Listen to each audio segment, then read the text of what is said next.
إن الحمد لله الأكرم الذي خلق الإنسان وكرمه وعلمه من البيان ما لم يعلم، فسبحان الذي لا يحصى امتنانه باللسان ولا بالقلم. نشهد أن لا إله إلا الله وحده لا شريك له، ونشهد أن سيدنا وحبيبنا ومولانا محمدًا عبده ورسوله الذي أرسله بالحق بشيرا ونذيرا وداعيا إلى الله بإذنه وسراجا وقمرا منيرا. فقد قال الله تعالى في كلامه المجيد وفرقانه الحميد: أعوذ بالله من الشيطان الرجيم. بسم الله الرحمن الرحيم. إنما وليكم الله ورسوله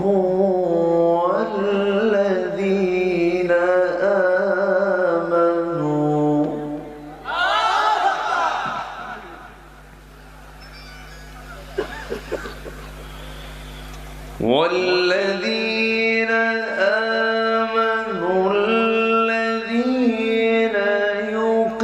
يقيمون الصلاة ويؤتون الزكاة وهم راكعون.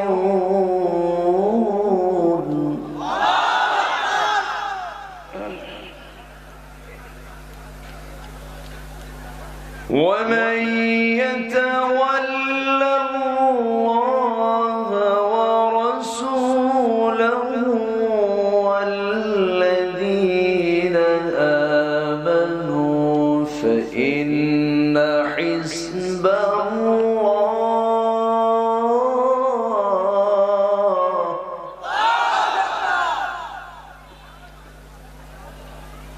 فإن حزب الله هم الغالبون.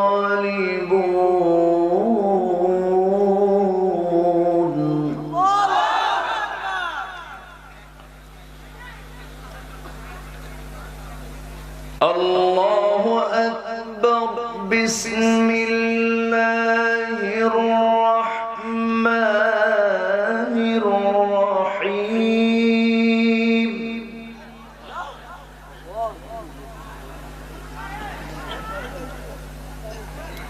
إن الله وملائكته يصلون على النبي يا أيها الذين آمنوا صلوا عليه وسلموا تسليما.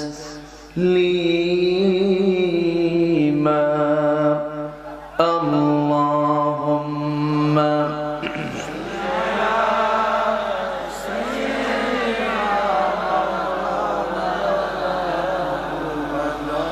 وعلى آل سيدنا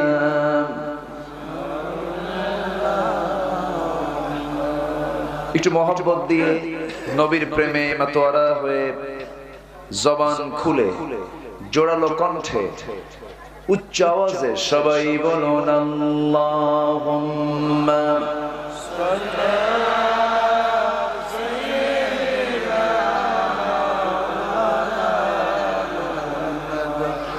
وعلى آل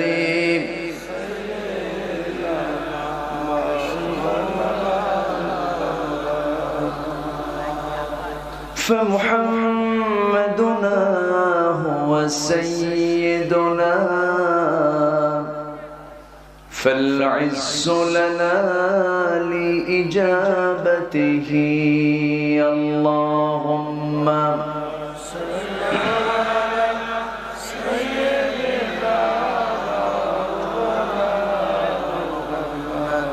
وعلى آل سيدنا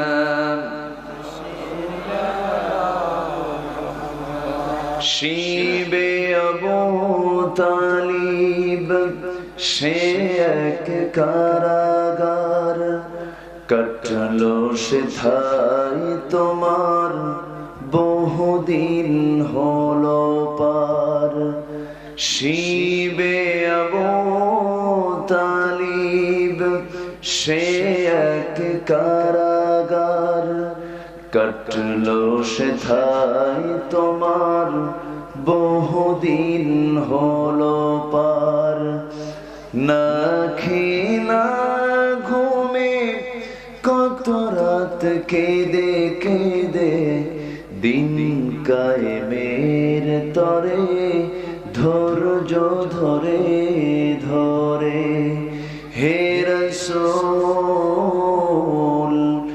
এসে গেল বদর উহুদ খন্দক পরীক্ষা জানমাল দিয়ে পাশ হলো সকল পরীক্ষা অবশেষে হয়ে গেল দিন কায়েমের বিজয় তরি রাসূল আমার বলে দিলেন খায়রুল কুরুনি করনি আল্লাহুম্মা সাল্লি আলা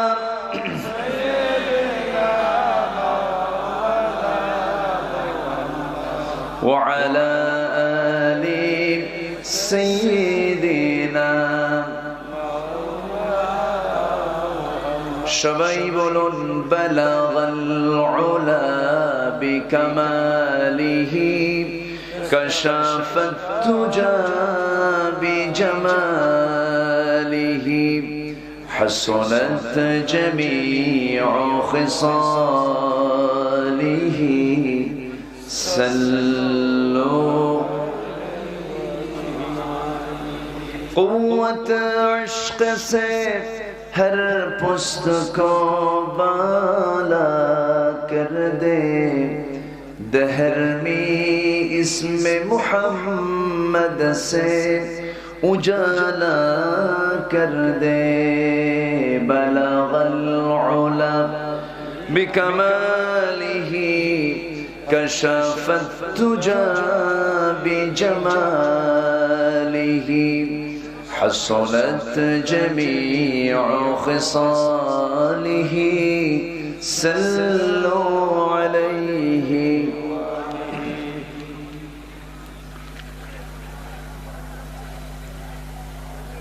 খুলনা অঞ্চলের ঝিনাইদহ জেলার কালীগঞ্জ উপজেলার চাপালি গ্রামবাসী মাহফিল ইন্তেজামিয়া কমিটি কর্তৃক আয়োজিত চাপালি ফুটবল মাঠে অনুষ্ঠিত তৃতীয় বার্ষিকী তাফসীরুল কুরআন মাহফিল 2021 মহতি আয়োজনের সম্মানিত সুযোগ্য সাহেবে সদর সভাপতি জনাব গোলাম সরওয়ার পুটু সাহেব, আজকের প্রোগ্রামের প্রধান অতিথি মাননীয় সাংসদ, আজকের প্রোগ্রামের বরেণ্য মেহমান বৃন্দ, বিশেষ করে আমার পূর্বে কথা বলেছেন নন্দিত আলেমে দ্বীন, বিশিষ্ট ইসলামী চিন্তাবিদ হাফিজ মাওলানা খালিদ সাইফুল্লাহ মিরাজ, উপস্থিত হযরত উলামায়ে কেরাম,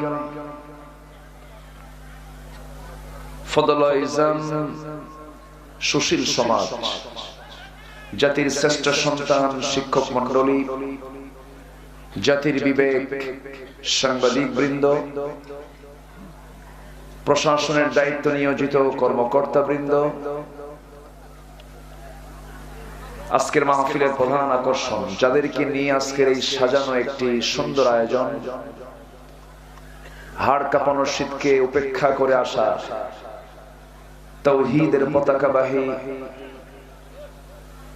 কালেমার ঝান্ডাবাহী, দ্বীন ইসলামের নরসারদুল বীর মুজাহিদ, প্রাণ প্রিয় সম্মানিত দ্বীনি ভাইরা, আড়ালে বসে আছেন শ্রদ্ধেয়া সম্মানিতা সর্বগুণে গুণান্বিতা মা বোনেরা।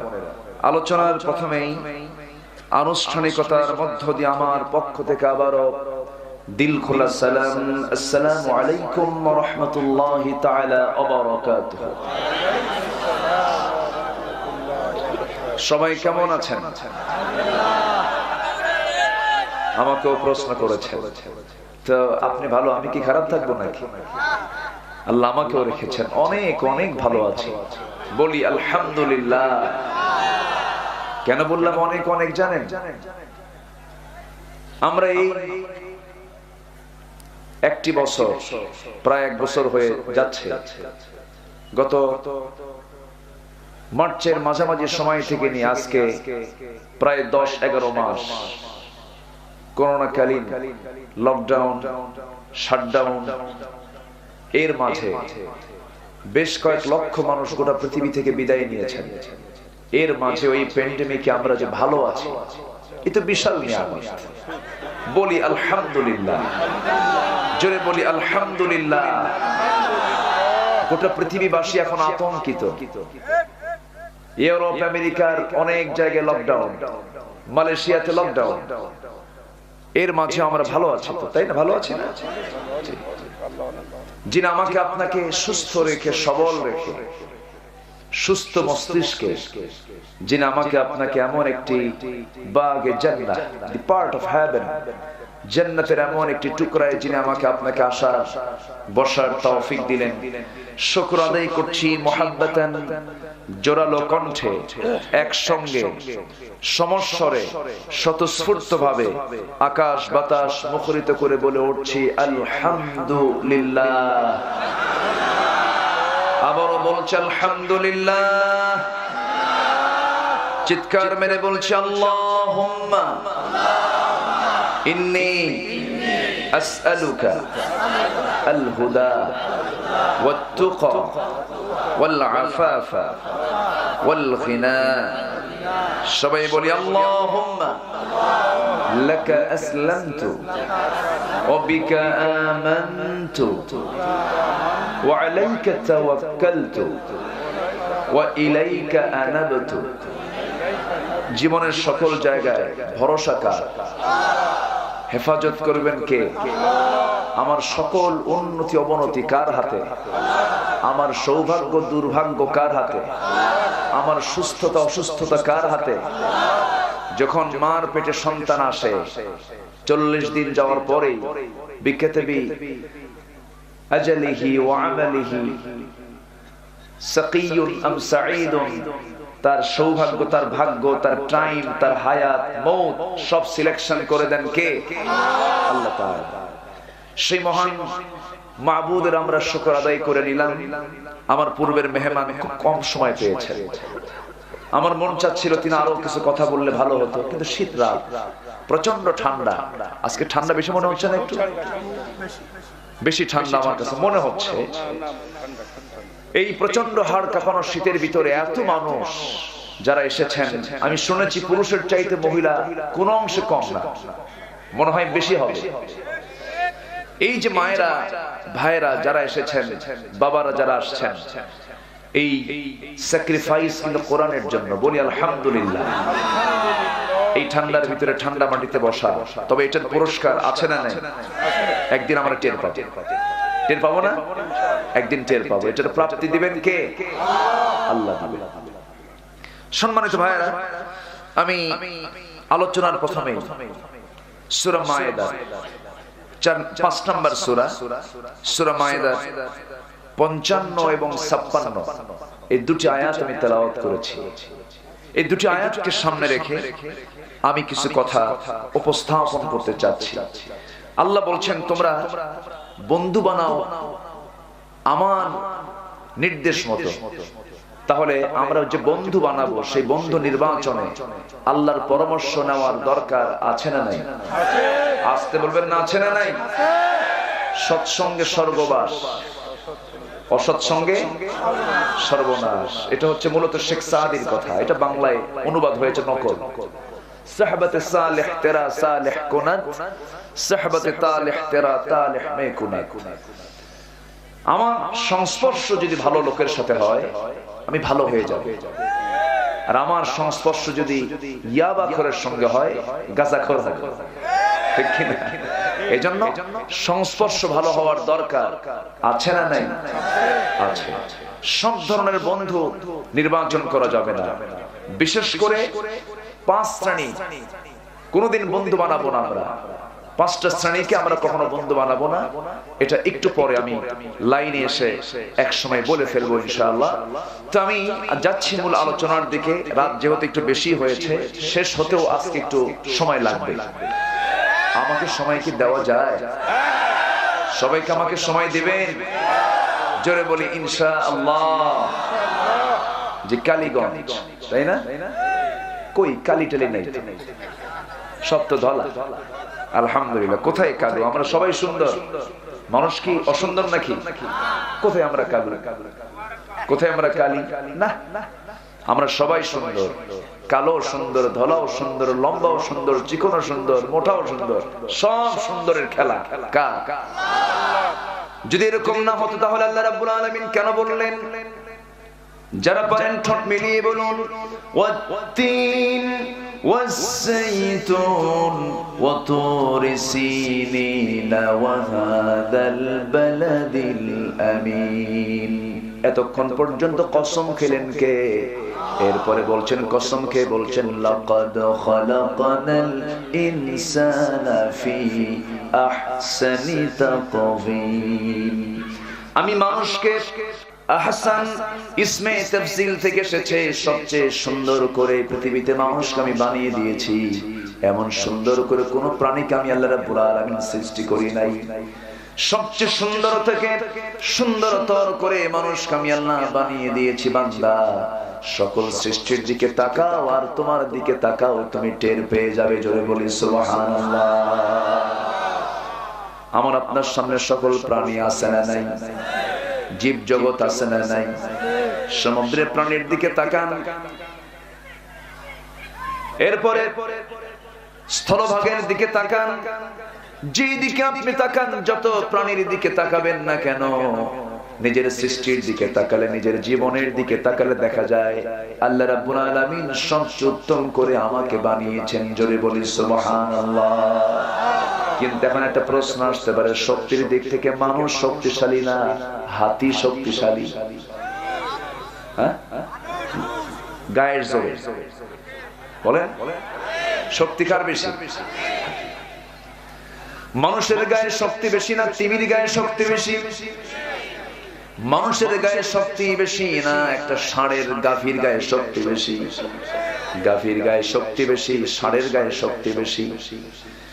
শক্তির দিক থেকে বিশাল বড় হাতি, বিশাল বড় তিমি, টনকে টন ওজন হওয়ার পরেও হাতি মানুষকে চালায় না, মানুষ হাতিকে চালায়। মানুষ হাতিকে চালায় কি দিয়ে চালায়? কি দিয়ে চালায়? বুদ্ধি। এই আকল আল্লাহ রাব্বুল আলামিন মানুষকে শুধু দান করেছেন, পৃথিবীর কাউকে দেন নাই। মানুষকে দিয়ে বলছেন আফালা তাআকিলুন আফালা তুবসিরুন, তোমার কি জ্ঞান নাই, তুমি আকল নাই, তুমি কি বুঝো না? এই আকলটা আল্লাহ রাব্বুল আলামিন সমস্ত মানুষের ভিতরে দিয়েছেন, কিন্তু প্রাণীর মধ্যে দেন নাই। মানুষের প্রাণীর মধ্যে কোনো বিবেক দেন নাই, প্রাণীর মধ্যে কোনো সেন্স দেন নেই। আল্লাহ রাব্বুল আলামিন তাদের মধ্যে কামনা বাসনা দিয়েছেন, কিন্তু কোনো বিবেক বুদ্ধি দেন নাই। এইজন্য গাভীর সামনে, গরুর সামনে, ছাগলের সামনে যদি কেউ আকাম কুকামো করে, তারা কিছু বলে নাকি? বলে না। আমার বন্ধুগণ, কিন্তু আল্লাহ রাব্বুল আলামিন মানুষকে আকলও দিয়েছেন, জ্ঞান বুদ্ধিও দিয়েছেন, এরপরে কামনা বাসনাও দিয়েছেন। আবার ফেরেশতা একটা সৃষ্টি আছে না নাই? বলেন, ফেরেশতা সেরা না মানুষ সেরা?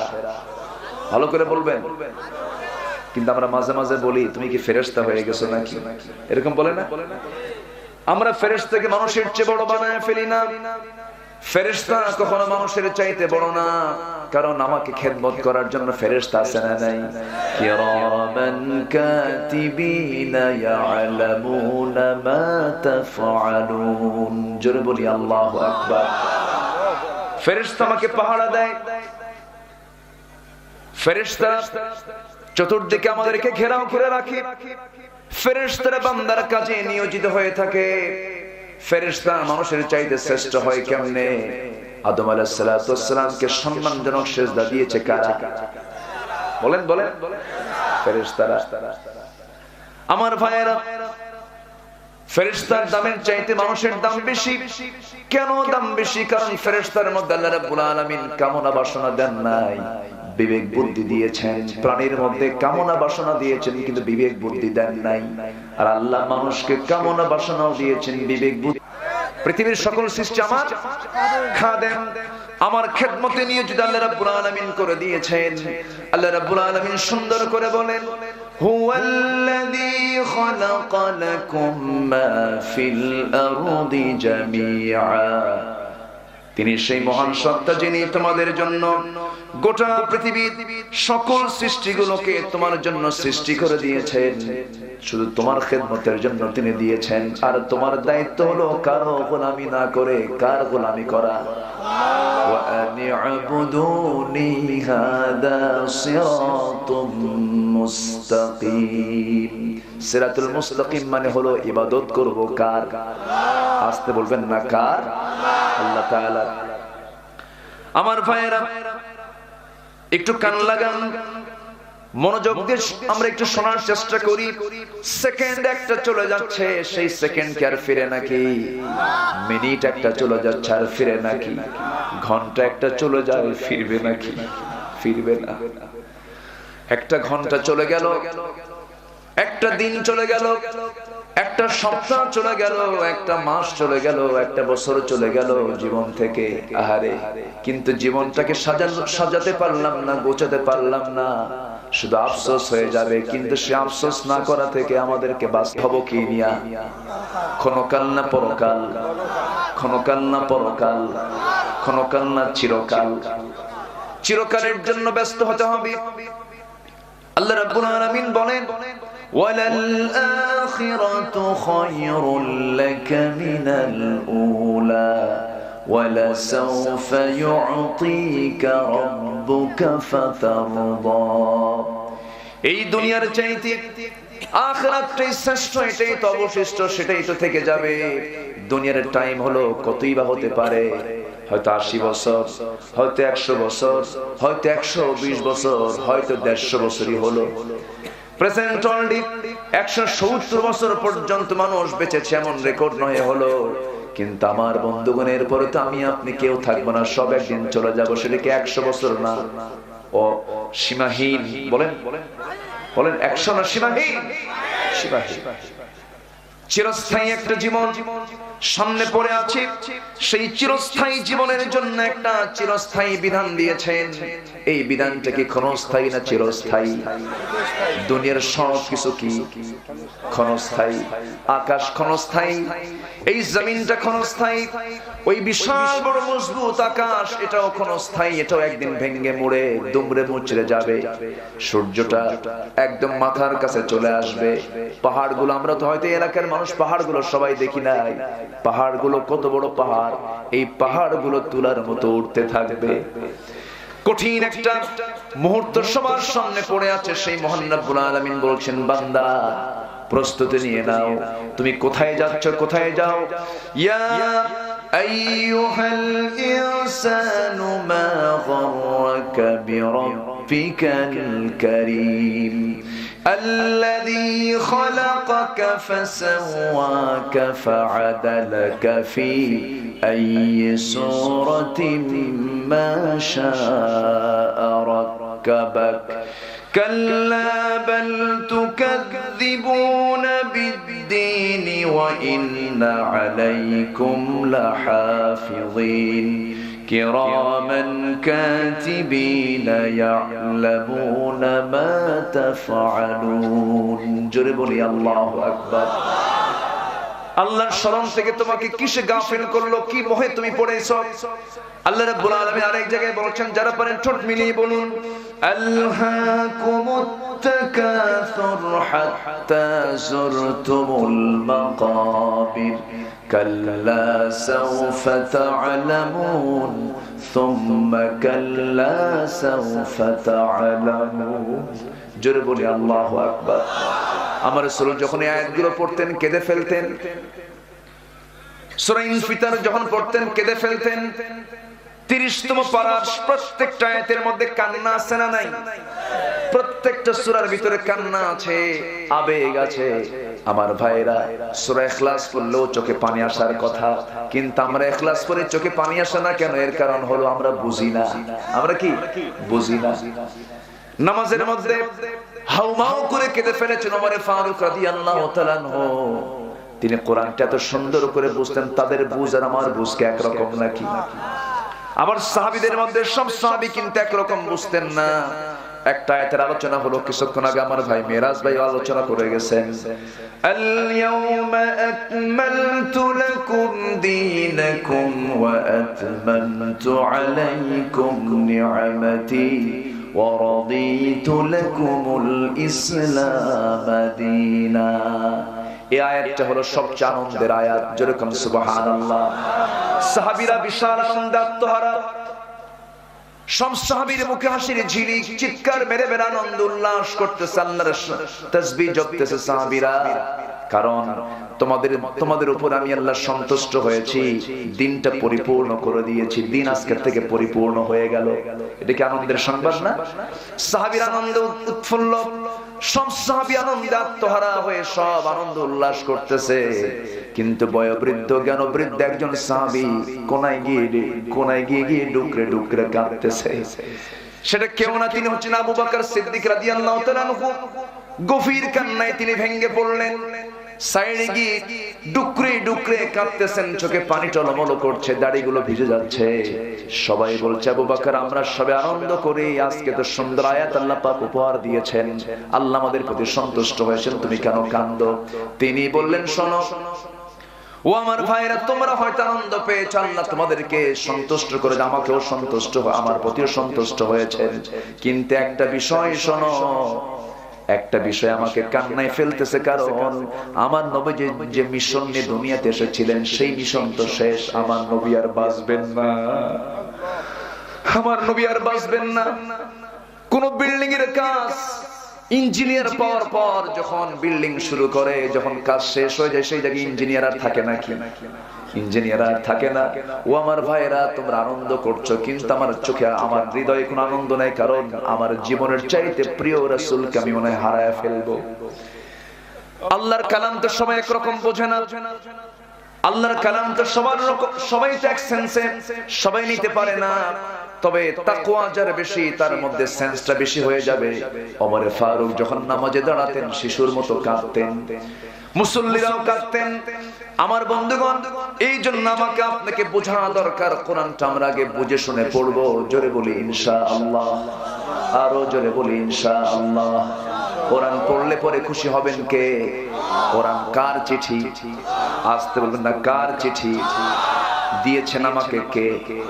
আমরা চিঠিখানা ভালো ভালো করে পড়বো না? ভালো করে পড়বো। এই চিঠির মধ্যে কি কি আছে আমরা দেখে নেব। কোন বন্ধু যদি বন্ধুর কাছে চিঠি পাঠায়, বন্ধু চিঠি পেলে পরে তার চিঠির পাল্টা জবাব দিয়ে দেয়। এখন তো মেসেঞ্জার আছে, কি আছে?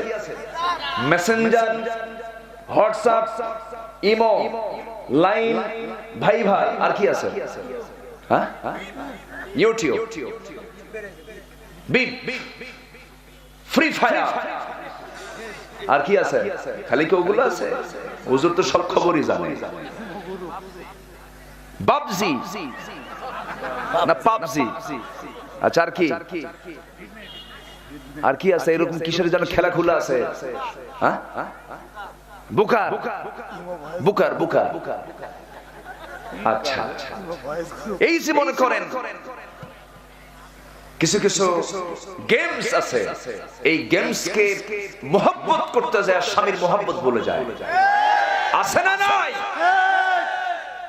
আজকে প্রযুক্তি অনেক সংসারকে ভেঙে দিচ্ছে, ঠিক কি না? মোবাইলে কিসা, মোবাইল যদি 3 ঘন্টার জন্য যদি কেউ কারো থেকে নিয়ে নেয়, মনে হয় আমার সংসার জীবন শেষ হয়ে গেছে। আছে না নাই? আছে। সম্মানিত ভাইয়েরা, সম্মানিত বন্ধুগণ, মোবাইলের কল রিং যখন বেজে ওঠে, সব কাজ ফেলে মোবাইলের রিংটোন আগে দেখি কে ফোন দিব, ঠিক কি না? আজান কার রিং? আসতে কান কেন? আজানটা রিং কার? ওই জায়গায় ঘুম ছাড়ে না, ওই জায়গায় রিসিভ হয় না। যখন আজান হয় কেবল ঘুম ধরলো, ল্যাপ টেনে ধরে না? হ্যাঁ, দেখছেন ওয়াজ আমারটা করে দিল। খালি কপাল পোড়া না, জাহান্নাম, ঠিক কি না? যে হৃদয়ে নামাজ নাই, যে হৃদয়ে নামাজের স্থান নাই, সেই হৃদয়টা জাহান্নামের হৃদয়, ঠিক কি না? হৃদয়ে স্থান থাকতে হবে আগে নামাজ। কার সন্তুষ্টি? টাইম দিয়েছেন কে? ওই টাইমের মধ্যে মূল টাইম বের করব কার জন্য? আল্লাহর জন্য। এই প্রাণ কার হাতে? আল্লাহ। কি সুন্দর চেহারা দেখেন,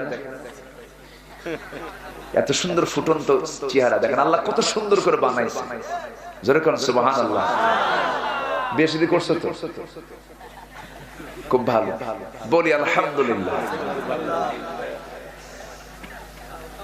কত সৃষ্টি পৃথিবীতে দেখেন না? আমি যখন মক্কায় মদিনায় যাই, আপনি গেছেন তো? কত বিচিত্র চেহারা না, হাজারো চেহারা। এক একটা নাক এরকম মুসা, একটা মোসা, একটা চোখ ছোট, একটা চোখ বড়। চায়না গেলে তো আমি টেরি পাই না কোনটা শরীর মধ্যে কোনটা খলি, সব সমান, কিন্তু আসলে সমান না, আসলে সমান না। একটা চেহারার সঙ্গে আরেকটা চেহারার কোনো মিল না। তবে পৃথিবীতে যত দেশ আমি সফর করেছি, যত জায়গা আমি ঘুরেছি, যত মানুষকে দেখেছি, বিচিত্র চেহারার মানুষ হচ্ছে বাংলাদেশের মানুষ, বলি আলহামদুলিল্লাহ। এবং এমন একটা কালার, আমার দেশের মানুষের কালারটা এমন একটা কালার, যে কালার পৃথিবীর কোথাও নাই, আলহামদুলিল্লাহ বলেন। আমার দেশের কালারের সাথে সৌদি আরবের যারা মূল নাগরিক, তাদের কালারটা মিলে যায়। মক্কা মদিনার যে মূল কালার, এই কালারটা মিলে যায়। যারা পুলিশ দেখবেন, মক্কা মদিনার যারা পুলিশে চাকরি করে, ওরা মূল সৌদি, ওদের কালারটা আর আমাদের কালারটা মিলে যায়। অর্থাৎ আমেরিকা, ইউরোপ সব ধলা, সব কি ধলা, সাদা, ধবধবে সাদা। আচ্ছা, আবার নাইজেরিয়া, আফ্রিকা সব কুচকুচে কালো, ঠিক কি না? একদম ঘন কালো। কি কালো? ঘন কালো। ওটাও সুন্দর, ওটাও সুন্দর, ধলাও সুন্দর। কিন্তু রাসূলের চেহারার বর্ণনায় হাদিসে এসেছে, আমার রাসূল না ছিলেন কালো, না ছিলেন ধলা, ছিলেন তিনি বাদামি অথবা লালচে, আহমার। তিনি ছিলেন লাল টকটকে, মানে জাস্ট সাদাও না কালো না, এর মাঝামাঝি। আমার দেশের মানুষ সাদা না কালো? কালো না সাদাও না, একটু মিল আছে কিনা? আস্তে কোন আছে কিনা? আমার রাসূলের চুল ছিল কালো, আমেরিকার চুল কি? জো বাইডেন, দেখেন না, জো বাইডেন ক্ষমতায় আসছে, ট্রাম্প বিদায় নিছে। চুলগুলো কেমন? ছোট বড় সব বিলাই মার্কা, খরগোশ মার্কা। আচ্ছা আচ্ছা, ওটাও সুন্দর। আবার আপনি চলে যান নেলসন ম্যান্ডেলার দিকে, কেইলা কুসকুসা, আফ্রিকার দিকে কালো, ওটাও সুন্দর। কিন্তু আমার নবীজির ওদের মাথার চুল হলো সাদা, আমার নবীর মাথার চুল হলো কালো, আমাদের চুল কি কালো। নবীজির চুলে চোখের মণি ছিল কালো, আমেরিকা ইউরোপের চোখের মণি কি সাদা, আর আমাদের চোখের মণি কি কালো।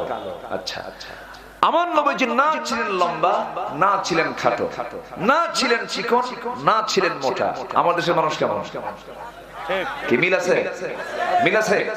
আমার নবীজির ঘর ছিল কাবা শরীফের ঠিক পূর্ব দিকে। আমার নবীর বাড়ি থেকে কেবলা হলো পশ্চিম, আমাদের কেবলা কোন দিকে? বলেন বলেন বলেন। আমরা কার বাসিন্দা? রাসূলের বাসিন্দা। কি কথা কি বুঝতেছেন? কথা কি বুঝেন? আচ্ছা, তাহলে নবীজির প্রতিবেশী আমরা, চেহারার মিল আছে, তারপরে বাহ্যিক যে স্ট্রাকচার গুলো সব দিলাম, মোটামুটি সব মিল আছে। চরিত্রের মিল,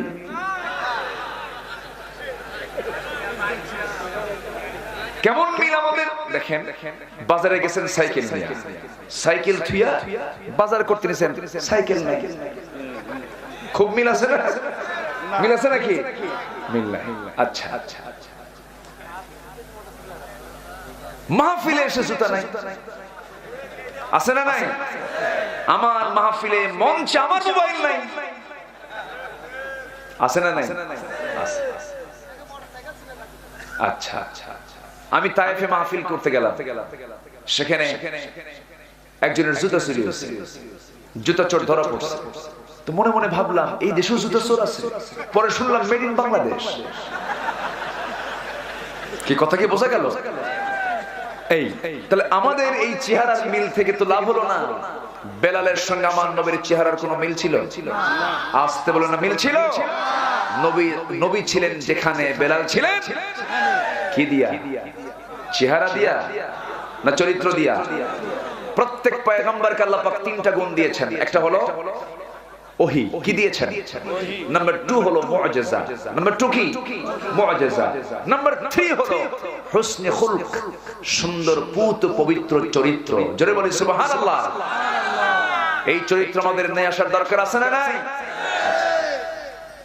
আমার ভাইয়েরা একটু কান লাগাই। এক রাত পেয়েছি, অল্প সময়ে বহু কথাগুলো পাড়ি দিতে হবে। পাশে মায়েরা বসছে নাকি? পাশে মায়েরা আছে? এর সাথেই নাকি? কোথায়? তো ওই পাশে কথা বলে কারা? বাচ্চা কাচ্চা। একটু খেয়াল করেন যেন কোনো আওয়াজ না আসে। আমার ভাইয়েরা, অল্প সময় অনেকগুলো কথা আমরা শোনার চেষ্টা করব।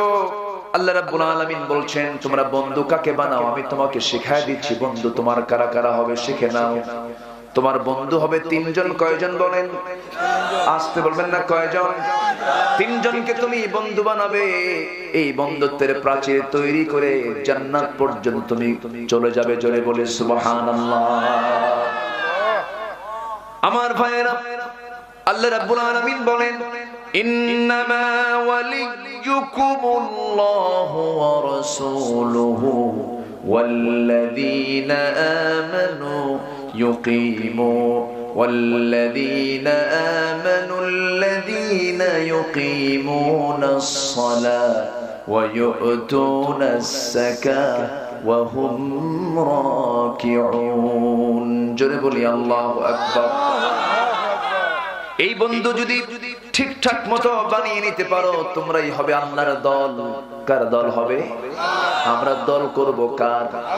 এই দুনিয়াতে দল মূলত কয়টা বলেন? মূলত দল কয়টা? 2টা। একটা হচ্ছে কার দল? আল্লাহর দলের আরবি হলো, কোরআনের ভাষা হলো হিজবুল্লাহ। বলেন কি? আরো জোরে, আরো জোরে। আর যেখানে আল্লাহর দল নাই সেখানে কার দল? তার নাম হচ্ছে হিজবুশ শাইতান। হিজবুশ শাইতান। তাহলে আমাদের মূলত গোটা দুনিয়া জুড়ে দল কয়টা বলেন? একটা হলো আল্লাহর দল, আরেকটা হলো শয়তানের দল। তাহলে আমার দেশে 2 দল না শত শত দল? বলেন বলেন। এই শত শতের মাঝে অবশ্যই শয়তানের দল আছে না নাই? আমরা একটু বের করে দেই, শুনবেন না? সবাই কি শুনতে রাজি আছেন? সুদ যারা খায় তারা কার দল? ঘুষ যারা খায় তারা কার দল? চুরি যারা করে তারা কার দল? সম্পদ যারা মেরে খায় কার দল? রাস্তার টাকা যারা মেরে খায় তারা কার দল? জনগণকে জিম্মি করে মামলায় ঠুকায় দেয় তারা কার দল? অযথা মামলা বাজি করে তারা কার দল? ঠকবাজি করে তারা কার দল? কি কথা কি বুঝে আসতেছে? কথা বুঝে আসে? আমার ভাইয়েরা, আমার বন্ধুগণ, আমরা মনে করি আল্লাহ তুমি আমার বানাইছো, আকাম কুকাম যা করি করি শেষ জীবনে এসে তওবা করব, টাকা দিয়ে হজ করব, কিছু দান সদকা করব, আল্লাহ আমারে মাফ করেই দেবে। কোন ক্রমেই সম্ভব নয়। 5টা প্রশ্নের জবাব তুমি না দেওয়া পর্যন্ত এক কদম নড়াতে পারবা না। লা তাজুলু কদমা ইবনে আদম হাত্তা ইউসআল আন 50। কোন আদম সন্তান এক কদম নড়াতে পারবে না যতক্ষণ না 5টা প্রশ্নের জবাব না দেবে। এর মধ্যে ওয়ান শাবাবিহি ফিমা বালাহু, যৌবন সম্পর্কে প্রশ্ন করা হবে। যৌবনকাল তুমি কোন কাজে ব্যয় করেছো? ও যুবক, যুবকদের জন্য বিশেষ করে বলি, বুড়া যারা হয়ে গেছেন বুড়ার জন্য কিছু ছাড় আছে না নাই? কিন্তু যুবক যারা আছো, ওই যুবকরা, যৌবন সম্পর্কে তোমাকে প্রশ্ন করা হবে। যৌবন নষ্ট করার জন্য নষ্ট মহিলা সমাজে আছে না নাই? আসতে বলবেন না, আছে না নাই? আজকে সমাজে ভালো মহিলা বেশি না নষ্ট মহিলা বেশি? বলেন বলেন বলেন। আমার মায়েরা নষ্ট হয়ে গেল কেন? আমার মাদেরকে আমি নষ্ট বলছি না, ভুল বুঝবেন না, মারা তো মা, আমি তাদেরকে সম্মান দিয়ে কথা বলবো। কিন্তু মাদেরকে নষ্ট করার জন্য প্ল্যান মেকার কিছু আছে না নাই? পরিকল্পনা করে মেয়েদেরকে নষ্ট করা হচ্ছে। বইয়ের সিলেবাসের মধ্যে দেওয়া হচ্ছে নারী এবং পুরুষ স্বইচ্ছায় পারস্পরিক যৌন অনুভূতিতে যদি পরস্পরকে যদি গ্রহণ করে নেয়, এতে কোনো দোষের কিছু না। সিলেবাস এটা দিল, আবার আনুষ্কা ধ্যান ধরা খেলো, মামলাও হলো। এটা আবার কেমন কথা?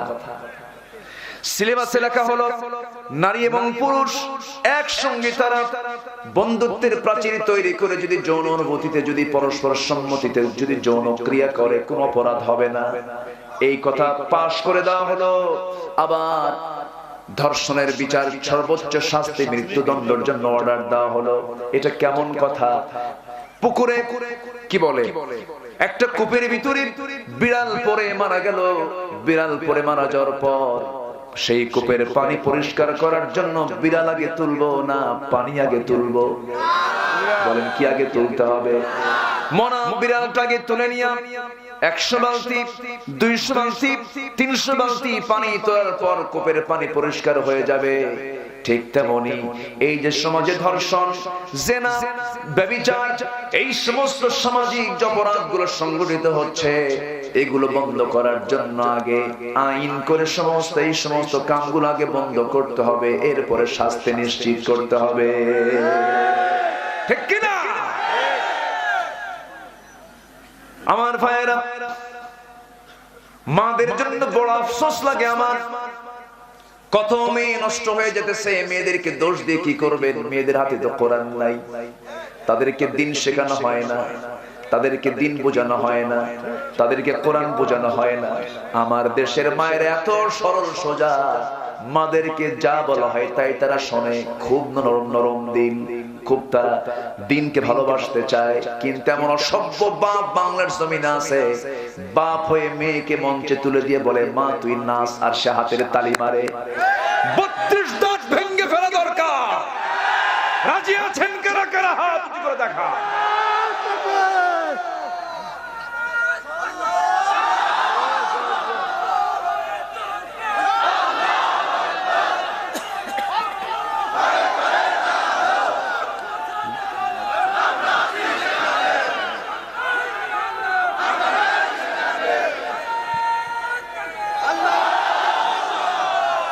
সম্মানিত ভাইয়েরা, আমি এই দেশের মাদের নিরাপত্তা নিশ্চিত করার জন্য আমি যেটা বলতে চাই, আমি তো ছোটখাটো মানুষ, আসে লক্ষ লক্ষ হাজার হাজার মানুষ মাহফিলে আসে কোরআন শোনার জন্য। একটা বছরে অসংখ্য লোকের কানে আমাদের মেসেজটা যায়, আমরা কথা বলি, কিন্তু আমাদের কথা কে শোনে? শুনতে চায় না।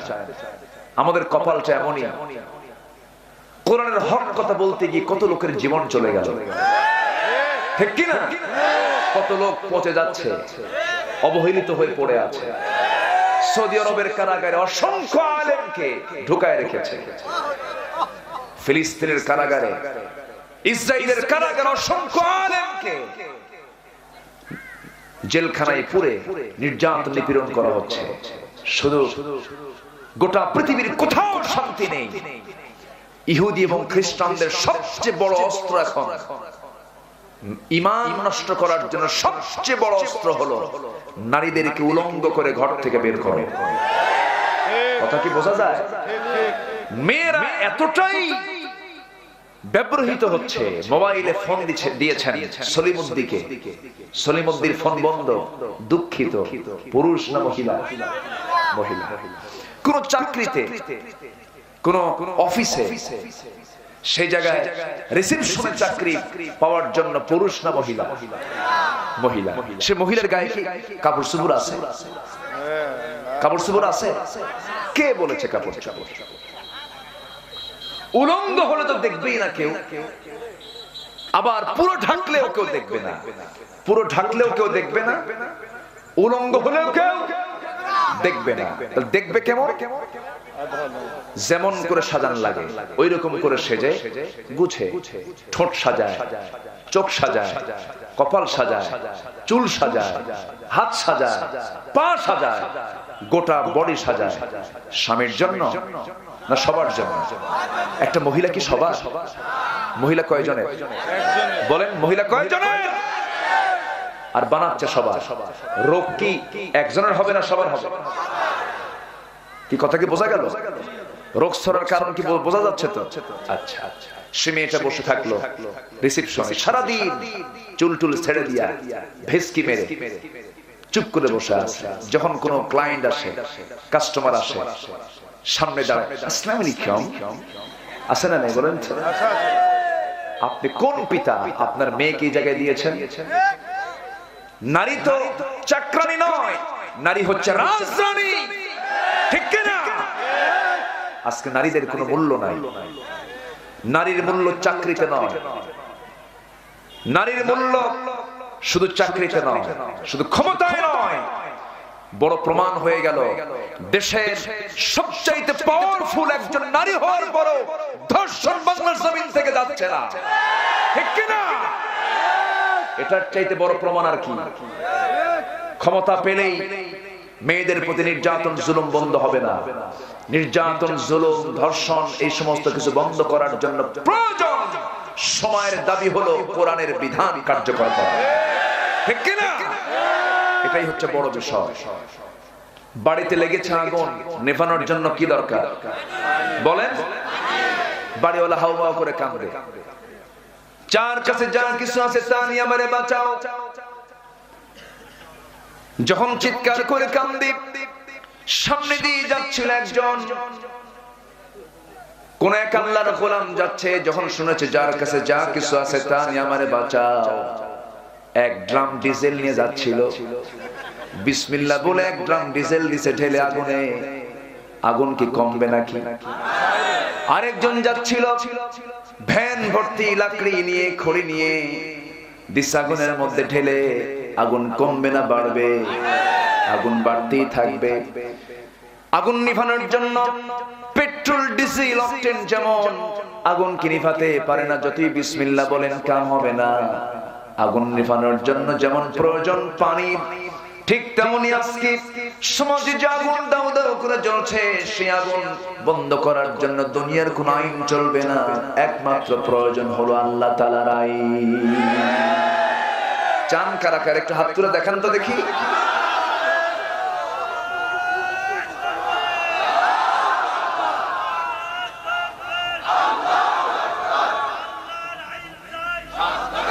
লিল্লাহি তাকবীর। হাদিস যেখানে, আলেম ওলামা যেখানে, হাত নামা। কষ্ট হয়ে গেল কি? ক্যামেরাম্যান নামেন, ক্যামেরাম্যান বসেন, তাছাড়া লাথি খাবেন তো। কষ্ট পাচ্ছেন নাকি? জোরে বলি ইনশাআল্লাহ। আজকে টেলিভিশন টক শোতে বসে নারীর গোপনাঙ্গের গবেষণা করে। আনুষ্কা দিহানের হত্যা কেন হলো, আনুষ্কার মৃত্যু কেন হলো, সে কেন মারা গেল, কিভাবে কি করে মারা গেল, সে এটার ব্যাখ্যা হয়। লজ্জা নাই, শরম নাই, ঠিক কিনা? রেকটাম নিয়ে গবেষণা করো। আমার দেশে কিছু বুদ্ধিজীবী আছে, মৎস্যজীবী মাছ বেঁচে খায়, আর বুদ্ধিজীবী বুদ্ধি বেঁচে খায়। কিচ্ছু নাই, খেলে লোট মদের বোতল নিয়ে বসে, বুঝেন নাই? এতগুলো মদ খায় আর শীত হয়ে পড়ে থাকে। আর সকালবেলা বিকালবেলা মাঝে মাঝে একটু ব্রিফিং করতে আসে, মিডিয়ার সামনে এসে কথা বলে। সম্মানিত ভাইয়েরা, কোরআনের জ্ঞান যার নাই, সে কখনো পরিপূর্ণ বান্দা হতে পারে না, ঠিক কিনা? সকল জ্ঞানের মূল উৎস কি? মূল উৎস কি? কোরআন। এটা আমাদের মাথায় রাখতে হবে। আমরা মারাকবো, জোরে বলি ইনশাআল্লাহ। বন্ধু বানানো যাবে না 5 শ্রেণীকে, মনে আছে আপনাদের? বলবো। আর বন্ধু বানাবো কয়জনকে, মনে আছে আপনাদের? হ্যাঁ, প্রয়োজন আজকে সারা রাত লাগবে, লাগুক। হ্যাঁ, জোরে বলি ইনশাআল্লাহ। আমার আজাদ ভাই কোথায়? জি আলহামদুলিল্লাহ। মঞ্চে তো লোক পাই না আজকে। অনেকদিন সব জায়গায় মঞ্চে গেলে মঞ্চ আমি জায়গা পাই না, কিন্তু আজকে মঞ্চ আমি একা লোক নাই। ভালো, এখানকার শৃঙ্খলা অনেক সুন্দর, এটাই হওয়া উচিত। বলি আলহামদুলিল্লাহ, জোরে বলি আলহামদুলিল্লাহ। কথা বলে একজন আর মঞ্চে সব উঠা, বক্তা সহ মঞ্চ যায় ভাইয়া, আছে না নাই বলেন? এরকম হয়, এরকম হয়। খুব সুন্দর শৃঙ্খলা। সাংবাদিক তো আমার আজাদ ভাই, অত্যন্ত সাজানো গোছানো একজন মানুষ, খুব ঠান্ডা মিষ্টি ভাষায় আমার সঙ্গে কথা বলেছেন। ভাই একটা ডেট দেওয়া যায় কি? আমি খুব অল্প সময়ে আমি তাকে সম্মান করে, সাংবাদিক ছিলেন হযরত আলী রাদিয়াল্লাহু তাআলা আনহু, যেরকম সুবহানাল্লাহ। সাংবাদিকতার পেশা একটা গুরুত্বপূর্ণ পবিত্র পেশা, আলহামদুলিল্লাহ বলেন। সাংবাদিক যদি সত্য সংবাদ ছড়িয়ে দেয়, এটা তার জন্য জান্নাতের ওসিলা হয়ে যাবে। কথা কি বোঝা গেল? আর যদি মিথ্যা হয় তারা সাংঘাতিক হয়ে যাবে, ঠিক কি না? শুধু বর্ষাকে কি হবে, ঘ হবে, সাংঘাতিক হয়ে যাবে। এজন্য আমরা সবকিছু কি আমরা সুন্দর করে সাজাবো, কার ভয়ে? আসতে বলবেন না, কার ভয়ে? আল্লাহর ভয়ে। আমরা 5 শ্রেণীকে বন্ধু বানাবো না। কয় শ্রেণীকে বন্ধু বানাবো না? 5 শ্রেণীকে। 1 নাম্বার হলো যারা মিথ্যুক, আল কাযযাব। মিথ্যাবাদী তো নাই, আছে মিথ্যা কথা কয়। আচ্ছা, মিথ্যা কথা বেশি না সত্য কথা বেশি? ফোনে ভাই কোথায়? আমি তো জাহান্নামের চৌরাস্তায়। আছে না ভাই বলেন তো? আছে গাছতলা, কয় বটতলা। আছে বেলতলা, কয় তালতলা। আছে না ভাই? মোবাইলে এই মিথ্যাচার গুলো হয়। ইমানদার কখনো মিথ্যাবাদী হতে পারে, বন্ধু কখনো মিথ্যুক হতে পারে। একজন ব্যক্তির জীবনে কোনো মিথ্যা কথা নাই পৃথিবীতে, রেকর্ড। একজন মানুষ জীবনে কোনোদিন মিথ্যা বলেন নাই। তিনি কে? আল্লাহু আকবার। কোন আদর্শ ফলো করেন? কোন মহান নেতা আপনার আছে পৃথিবীতে? কোন মহান নেতা আছে আপনার? বিড়ি খাওয়া নেতা, গাঁজা খাওয়া নেতা, বেনামাজি নেতা, চরিত্রহীন নেতা, এগুলো নেতৃত্ব বাদ দিয়ে এক নেতৃত্ব ধরতে হবে, মুহাম্মদ সাল্লাল্লাহু আলাইহি সাল্লাম, ঠিক কি না? একটা মিথ্যা নাই যার জীবনে, সুবহানাল্লাহ বলবেন না?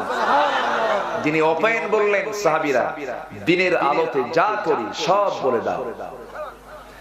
স্ত্রীদেরকে ডাক দিয়ে বললেন, ও আমার স্ত্রী, রাতের বেলা যা করি সব বলে দাও। আছে হিম্মত? আছে নেতাদের? আজকের নেতাদের হিম্মত আছে? বউরা জানে যে নেতা কত নম্বর চরিত্রে, ঠিক কি না? শীত হয়ে পড়ে থাকে, হুঁশ থাকে না।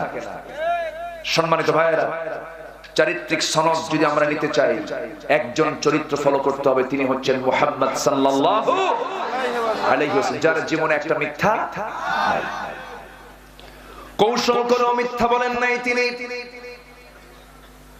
কোনদিন হিকমত খাটায় তিনি কোনো কথা বলেন নাই।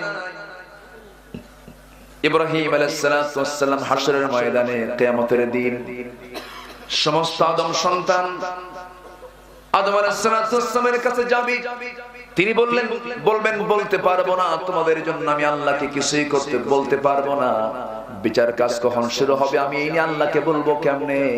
আল্লাহ তোমাকে বলেছেন ফালা তাকরাবা হাদিহিস শাজারা, গাছের নিকটে যেও না, আমি গিয়েছিলাম ওই নিষিদ্ধ বৃক্ষের কাছে আমি চলে গিয়েছিলাম, ফাযাল্লাহুমা শাইতান, শয়তান আমাদের দুজনকে পদস্খলন করেছিল, আমরা কিচ্ছু বলতে পারবো না, তোমরা চলে যাও ইব্রাহিমের কাছে। ইব্রাহিম আলাইহিস সালাতু ওয়াস সালাম বলবেন আমি পারবো না, কারণ আমাকে যখন প্রশ্ন করা হয়েছিল এই মূর্তিগুলো ভেঙেছে কে, আমি হিকমত খাটায় কথা বলেছি, আল্লাহ যদি আমাকে কতটুকুন ধরে আমি পার কোনো সুযোগ পাবো না, তোমরা চলে যাও মুসার কাছে, মুসাও তাই বলবেন, তোমরা চলে যাও ঈসার কাছে, ঈসা আলাইহিস সালাতু ওয়াস সালাম তাই বলবেন, সকল উম্মতরা চলে যাবে, সমস্ত মানুষরা চলে যাবে আমার নবীর কাছে, আমার নবীজি মাকামে মাহমুদে সিজদারত অবস্থায় থাকবেন, আমার নবীজিকে যখন বলা হবে নবীজি আমার সিজদার মধ্যে পড়ে থাকবেন, কাঁদবেন, আল্লাহ সেই সময় বলবেন হে রাসূল আজকে আপনি যা বলবেন তাই হয়ে যাবে, জোরে কোন সুবহানাল্লাহ। নবীজি পাপীর পক্ষে সুপারিশ করবেন নাকি? মৃত্যুকের পক্ষে সুপারিশ করবেন নাকি? না। আমার ভাইয়েরা, সেই নবী হচ্ছেন আমার রাসূল, সেই নবী আমার নেতা, সেই রাসূল আমার নেতা, সেই রাসূলকে আমাদের আদর্শ বানাতে হবে। আল্লাহ রাব্বুল আলামিন বলছেন তোমার মডেল হবে কে? তোমার মডেল কি ভারতের নায়ক নাকি? সালমান খান, শাহরুখ খান? মানুষ না এগুলো, হাইওয়ান। মানুষ না হাইওয়ান, হাইওয়ান। এরা কেমনে মডেল হয়? উলঙ্গ হয়ে নাচানাচি করতেছে জাহেলি যুগের মতো, ইসলাম নাই, দিন নাই, নামের মধ্যে শুধু ইসলামটা আছে কিন্তু কামের মধ্যে কোনো ইসলাম নাই। আমার ভাইয়েরা, ওই সমস্ত লোকগুলো কেমন করে সেলিব্রিটি হয়, তারা কেমন করে মডেল হয়? এই পৃথিবীতে সমস্ত লোকের জন্য এখন প্রেজেন্ট ওয়ার্ল্ডে ফেসবুকের আইডি আছে না নাই? আছে, সবাই একটা ফেসবুক আইডি খোলে। মার্কিন প্রেসিডেন্ট জো বাইডেনের আছে, ডোনাল্ড ট্রাম্পের আছে, থেরেসা মের আছে, এরপরে বরিস জনসনের আছে, এরপরে আছে হলো কি ভারতের দামোদর দাস নরেন্দ্র মোদীর ওই ফেসবুক আইডি আছে। প্রত্যেকটা মানুষের ফেসবুক একটা আইডি আছে, আমার নবীর কোন আইডি আছে নাকি? অথচ গোটা দুনিয়া জুড়ে সবচাইতে ফলোয়ার বেশি আইডি ছাড়া মুহাম্মদ সাল্লাল্লাহু আলাইহি ওয়াসাল্লাম। কিয়ামত পর্যন্ত আমার নাম, আমার নবীর নাম আছে না নাই বলেন? আছে। আল্লাহ রাব্বুল আলামিন বলেন লাকাদ কানা লাকুম ফি রাসূলিল্লাহি উসওয়াতুন হাসানাহ লিমান কানা ইয়ারজুল্লাহা ওয়াল ইয়াওমাল আখির ওয়া যাকারাল্লাহা কাসীরা। তোমাদের জন্য উত্তম আদর্শের বাস্তব নমুনা কেউ না, তিনি হচ্ছেন মুহাম্মদ সাল্লাল্লাহু আলাইহি ওয়াসাল্লাম। তাকে তোমরা ফলো বানাও, তাকে তোমরা মডেল বানাও। তিনি কেমন করে খেয়েছেন, কেমন করে ঘুমিয়েছেন, কেমন করে চাকরি করেছেন, কেমন করে ব্যবসা করেছেন, কেমন করে রাজনীতি করেছেন, কেমন করে তিনি যুদ্ধ করেছেন, কেমন করে পরিবার চালিয়েছেন, কেমন করে সন্তানদের লালন পালন করেছেন, কেমন করে বউ চালাইছেন, কেমন করে খেয়েছেন, সমস্ত কিছু আদর্শ আছে না নাই? আসতে বলবেন না, আছে না নাই? এমন কি রাসূল কেমন করে নখটা কেটেছেন, কোন আঙ্গুল থেকে আগে কাটা শুরু করেছেন, তেমন করে তোমরা আঙ্গুলের নখগুলো কাটো। কেমন করে তিনি চুলগুলো রেখেছেন, কিভাবে তিনি দাঁড়িয়ে রেখেছেন, প্রত্যেকটা মডেল, প্রত্যেকটা কিছু আমার রাসূলের মাধ্যমে আল্লাহ রাব্বুল আলামিন পরিপূর্ণ করে দিয়েছেন। মা আতাকুমুর রাসূলু ফাখুযুহু ওয়া মা নাহাকুম আনহু ফান্তাহু। জোরে বলি আল্লাহু আকবার। রাসূল জানিয়ে এসেছেন সব তোমরা গ্রহণ করো, যা কিছু করতে মানা করেছেন তা তোমরা নিজেকে গুটিয়ে রাখো, তা থেকে তোমরা নিজেকে বিরত রাখো। আমার বন্ধুগণ, রাসূল মিথ্যা বলেন নাই, আমরাও মিথ্যা কথা বলতে যাব না, মিথ্যা কথা আমরা কখনো বলবো না। এক সাহাবী নবীর সামনে এসে বললেন, ইয়া রাসূলুল্লাহ, আমাকে বেশি আমল শিখাবেন না, আমাকে একটা আমল দিবেন, আমি একটা আমল নিয়ে জান্নাত পেতে চাই। রাসূল বলেন, ঠিক আছে বান্দা, ও আমার সাহাবী, আমি তোমাকে একটা আমল শিখায় দিচ্ছি, শুধু একটা আমল করবা, কি? মিথ্যা কথা বলবা না, যাও তুমি জান্নাত পেয়ে যাবা। জোরে কোন সুবহানাল্লাহ। ওই সাহাবীর ভিতরে তিনটা বদ অভ্যাস। কয়টা? তিনটা বদ অভ্যাস ছিল। চুরি করা, কি করা? চুরি করা। জিনা করা, কি করা? জিনা করা। চুরি করা, জিনা করা দুইটাই মারাত্মক গুনাহ। চুরি করার অভ্যাস তার মধ্যে ছিল, জিনা করার অভ্যাস তার মধ্যে ছিল। আরেকটা যেন কি ভুলে গেল? হ্যাঁ, চুরি করা, জিনা করা, কারো যদি মনে থাকে বলবেন। এইরকম বড় বড় বদগুণ তিনটা ছিল। আমার নবীর কাছে একদিন চলে আসলেন রাসূল, বলেন, সাহাবীরা, ও সাহাবী, গত রাতে তুমি কি? আরেকটা হলো মদ্যপান করা, কি করা? মদ্যপান করা। রাসূল বললেন, সাহাবী, গত রাতে তুমি কি করেছো? কোন নারীর সামনে গিয়েছো? তখন সাহাবী মুস্কি হাসি মেরে বলছেন, ইয়া রাসূলুল্লাহ, আমি তো গত রাতে জিনার কাজ করেছি, আর জিনার কাজ জীবনে করব না, মিথ্যা বলা যাবে না। দ্বিতীয় দিন আবার আসছি, রাসূল বললেন, ও সাহাবী, গত রাত্রিতে তুমি কোন বাড়িতে কি করতে গেছো? হুজুর, চুরি করছি। হুজুর, আর জীবনে চুরি করব না। রাসূল বলেন, গতকালকে তুমি হাতের মধ্যে কোন বোতল নিয়েছিলে? হুজুর, মদের বোতল নিয়েছিলাম। আল্লাহর কসম করে বললাম, হুজুর, একটা আমল আমাকে ভালো বানায় দিচ্ছে। জোরে কোন সুবহানাল্লাহ। মিথ্যা হচ্ছে সকল পাপের জননী, সকল পাপের কি জননী। যদি কেউ আল্লাহওয়ালা হতে চায়, যদি কেউ বুজুর্গ হতে চায়, শুধুমাত্র জিহ্বার লাগামটা টেনে ধরবে, জিহ্বাকে কন্ট্রোল করবে, এই জিহ্বা থেকে মিথ্যা কথা সম্পূর্ণ বাদ দিয়ে দেবে, আল্লাহ তাকে জান্নাত অবশ্যই দিয়ে দিবেন। জোরে কোন সুবহানাল্লাহ। আমার ভাইয়েরা, আমার বন্ধুগণ, একটু মনোযোগ দিয়ে শোনার চেষ্টা করি। পাঁচটা শ্রেণীর লোক কখন আমার বন্ধু হবে না। নাম্বার 2 হলো আহম্মক লোক, যারা বোকা মানুষ, মূর্খ মানুষ আমার কখনো বন্ধু হবে না। মূর্খ যদি বন্ধু বানান, সে আপনার উপকার করতে গিয়ে ক্ষতির দিকটাই বেশি করে ফেলবে, ঠিক কিনা বলেন? বরঞ্চ মূর্খ বন্ধু থেকে জ্ঞানী শত্রু ভালো। জ্ঞানী শত্রু একদিন আপনার বন্ধু হয়ে যেতে পারে, কিন্তু মূর্খ জীবন চেষ্টা করে আপনার উপকার করবে না, সে আপনার কখনো বন্ধু হতে পারে না। আমার ভাইরা, দেখেন না, কিছু কিছু মূর্খতার সমাজ আমরা লক্ষ্য করি, মাঝে মাঝে মূর্খের মতো কথা বলে, কিন্তু বড় পদ নিয়ে বসে আছে। আছে না নাই? বড় পদে বসে মূর্খতার আচরণ করে। আমরা কি করেছি? আমরা কি অপরাধ করলাম? আমরা কোরআন হাদিসের একটু কথা বলি, হক কথা বলি, জিনার বিরুদ্ধে কথা বলি, সুদের বিরুদ্ধে কথা বলি, ঘুষের বিরুদ্ধে কথা বলি, অপরাধের বিরুদ্ধে কথা বলি, জিনার বিরুদ্ধে কথা বলি, মদ জুয়ার বিরুদ্ধে কথা বলি, কোরআন হাদিসের কথা বলি, শিরকের বিরুদ্ধে কথা বলি, কুফরের বিরুদ্ধে কথা বলি। এই কথাও এক পক্ষ বলতে দিতে চায় না, বাধার সৃষ্টি করতে চায়। আছে না নাই? সাবধান করে দিচ্ছি আমি তাদেরকে, এটা আমার দায়িত্ব। সাবধান করে দিচ্ছি, আল্লাহর কসম করে বলছি, আপনি থাকবেন না, আমি থাকবো না। কোরআন ছিল, আছে, থাকবে, ঠিক কি না? তুমি যতই বাহাদুরি দেখাও না কেন, তুমি পরাজিত হবে, ইসলাম পরাজিত হবে না। সম্মানিত ভাইয়েরা, আমাদেরকে বলে, এই তো কুষ্টিয়াতে তো না, কোথায় বলে হাত ভাঙ্গো, আছে না নাই? হাত ভেঙে দাও। সম্মানিত ভাইয়েরা, এই জাতীয় কথা আপনি কেন বলবেন? আপনার গায়ের যে পোশাকটা, এটাও তো জনগণের টাকা, ঠিক কিনা? আমরা আইনকে শ্রদ্ধা করি, আমরা আইনকে সম্মান করি, আমরা অবশ্যই ভালোবাসি। আপনাকে যিনি চালান স্বরাষ্ট্রমন্ত্রী, তার মুখ থেকে তো এরকম কোন কথা বের হয় না, ঠিক কিনা?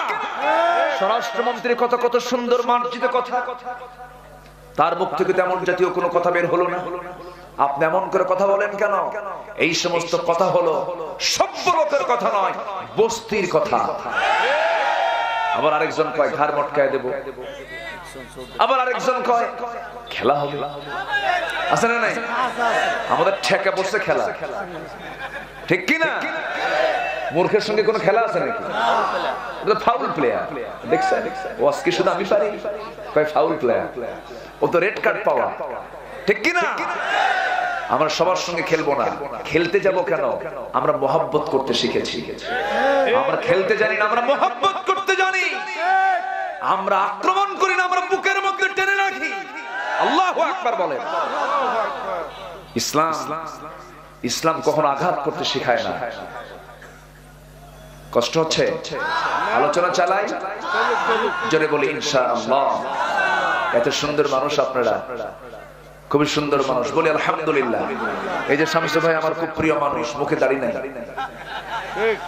বুঝলেন? কেন যে দাড়ি নাই আল্লাহই জানে।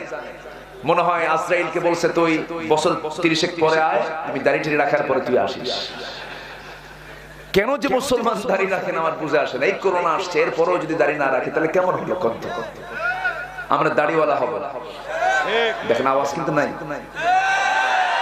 দাড়িওয়ালা হব, জোরে বলি ইনশাআল্লাহ, আরো জোরে ইনশাআল্লাহ।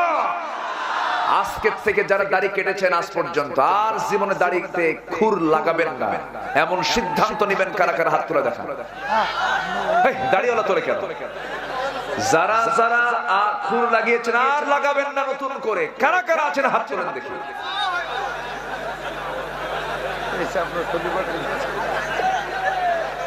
এই দেখেন কিছু কিছু হাত কিন্তু তুলছে যাদের মুখে দাড়ি আছে। দাড়ি ছাড়া হাত ওঠে না।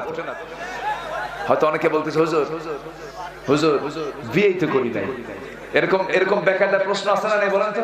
আচ্ছা, বিয়ে করার শর্ত কি দাড়ি কাটা? কোন হাদিস আছে?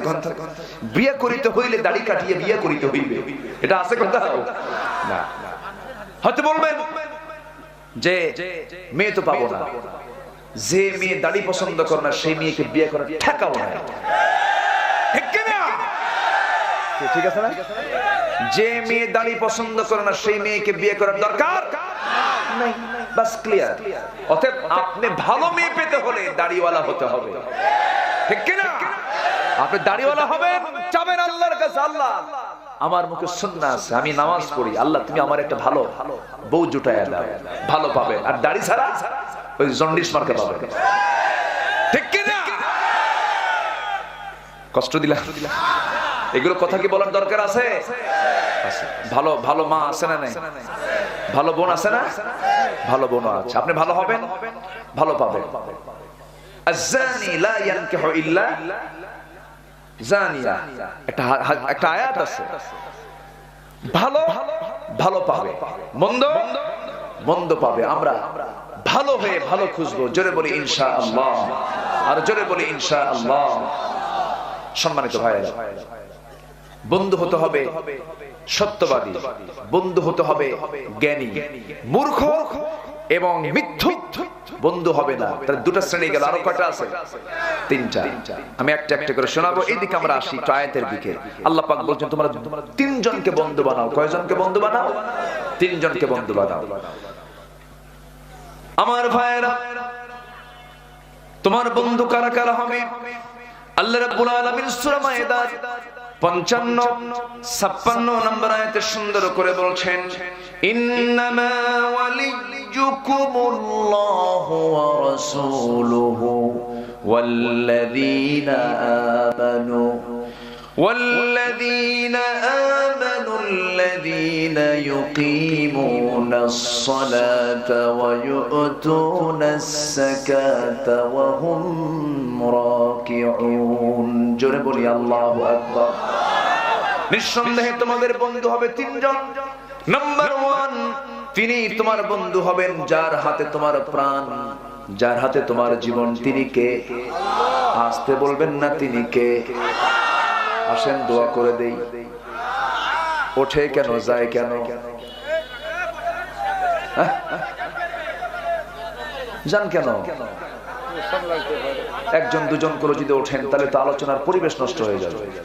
এত বড় দুঃসাহস কেন করেন? আহা, এত বড় মাহফিল, সামনে উঠবেন, আপনার হাঁটুতে অনেকের বুক লাগবে। হ্যাঁ, লাগবে না? বিনা কারণে বিনা ওজরে কেউ উঠবেন না। আমি কিছু বেশি সময় নেব না, তা শেষ করে দেব। একটু আমাকে সময় দেন, উঠবেন না দয়া করে। খুব যদি জরুরি হয়, খুব চাপ, নিম্ন চাপ, খুব হুজুর আমার কাম সারা লুঙ্গি শেষ, এটা ভিন্ন কথা। কিন্তু বিনা ওজরে যদি আপনি উঠে যান, তাহলে ভাবতে হবে যেটা আপনার ভিতরে একটা ওয়াসওয়াসা কাজ করছে, একটা ওয়াসওয়াসা কাজ করছে, এটা বুঝতে হবে। কিন্তু ওয়াসওয়াসায় যেন না পড়ি আমরা, ধোঁকায় যেন না পড়ি। কারণ মানুষ আছে যেখানে শয়তান আছে, সেখানে এখানে ওয়াসওয়াসা কিন্তু দেওয়ার জন্য আছে, আছে না নাই? আচ্ছা, একটু বসেন, উঠবেন না, একটু বসুন, একটু ধৈর্য ধরি আমরা। আমি সতর্ক করে দেওয়ার দায়িত্ব আমার। আমি বলে দিলাম, আর বলবো না আমি বিষয়ে, উঠে যাবেন, আমি আর কিছু বলবো না। আমি বলে দিলাম আমরা মোনাজাতের আগ পর্যন্ত আর কেউ উঠবো না। জোরে বলি ইনশাআল্লাহ। আমার ভাই, এক নম্বর বন্ধু হবেন তিনি। আমার প্রাণ কার হাতে? আসতে বলবেন না, কার হাতে? আমাকে সুন্দর টানা চোখটা কে বানিয়ে দিয়েছেন? এই চোখটা যদি না দিতেন, যদি না দিতেন, তাহলে সুন্দর কিছু দেখতাম। আকাশ দেখা যেত, জমিন দেখা যেত, সুন্দরী নারী, নারীর জন্য পাগল কিছু পুরুষ আছে না? পরে না চোখের পলক, কি তোমার উপরে ঝলক। আমি জ্ঞান হারাবো, মরে যাবো, মরে যা, ঠিক আছে না? বেঁচে থাকিস কেন, মর। সম্মানিত ভাইয়েরা, নারীর জন্য আত্মহত্যা করে ভার্সিটি পড়ুয়া ছাত্র ছাত্রী আছে না? ভার্সিটিতে পড়তে গেছে, কি পড়া পড়ছে, ছাত্রীর ঠেলায় ছাত্র মরে, ছাত্রীও মরে। প্রেম, কি প্রেম, প্রেমের ঠেলায় বলে, মানে মোবাইলে লাইভে আসে, দেখো তোমার মাও রাজি না, তোমার বাপও রাজি না, আমার বাপও রাজি না, তো আমার মাও রাজি না, আসো আমরা এই দুনিয়াতে আর সুখ পেতে চাই না, আমরা পরকালে সুখ নেব, আত্মহত্যা করি।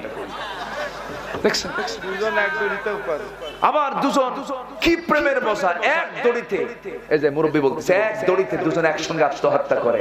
আমরা চলে গেলাম আমারও সেই জান্নাতের বাগানে, ঠেকা পড়ছে ধরে জান্নাত যাওয়া, ঠিক কিনা? প্রেম হবে কার সাথে? এক নম্বর প্রেম কার সাথে? যেই প্রেম আল্লাহর সঙ্গে হবে, সেই প্রেম কখনো এই সমস্ত অকামে যাবে না, ঠিক কিনা? আরে বউ তো হেরে যায়, বউ হেরে যায় না? বউ তো হেরেও যেতে পারে। আপনি আজকে মরে যান, নতুন বিয়ে করেছেন, 7-8 বছর চলে গেছে, ছোট একটা বাচ্চাও আছে, আপনার স্ত্রীর যৌবনটা আছে, 25 বছর বয়স হয়তো বা হয়েছে, আপনি মারা গেলেন 30 বছর বয়সে। ওই মেয়ের বাবা মা বিয়ে দেওয়ার জন্য চেষ্টা করবে না? চেষ্টা করবে, বিয়ে হয়ে যাবে। আপনি যেদিন মারা গেলেন, গড়াগড়ি দিয়ে কান্নাকাটি করলো, আমার স্বামী ছাড়া কিচ্ছু নাই রে, আমার স্বামী গুলো, আমার মরণ হয় না কেন রে, এরকম অনেক কিছু বলবে।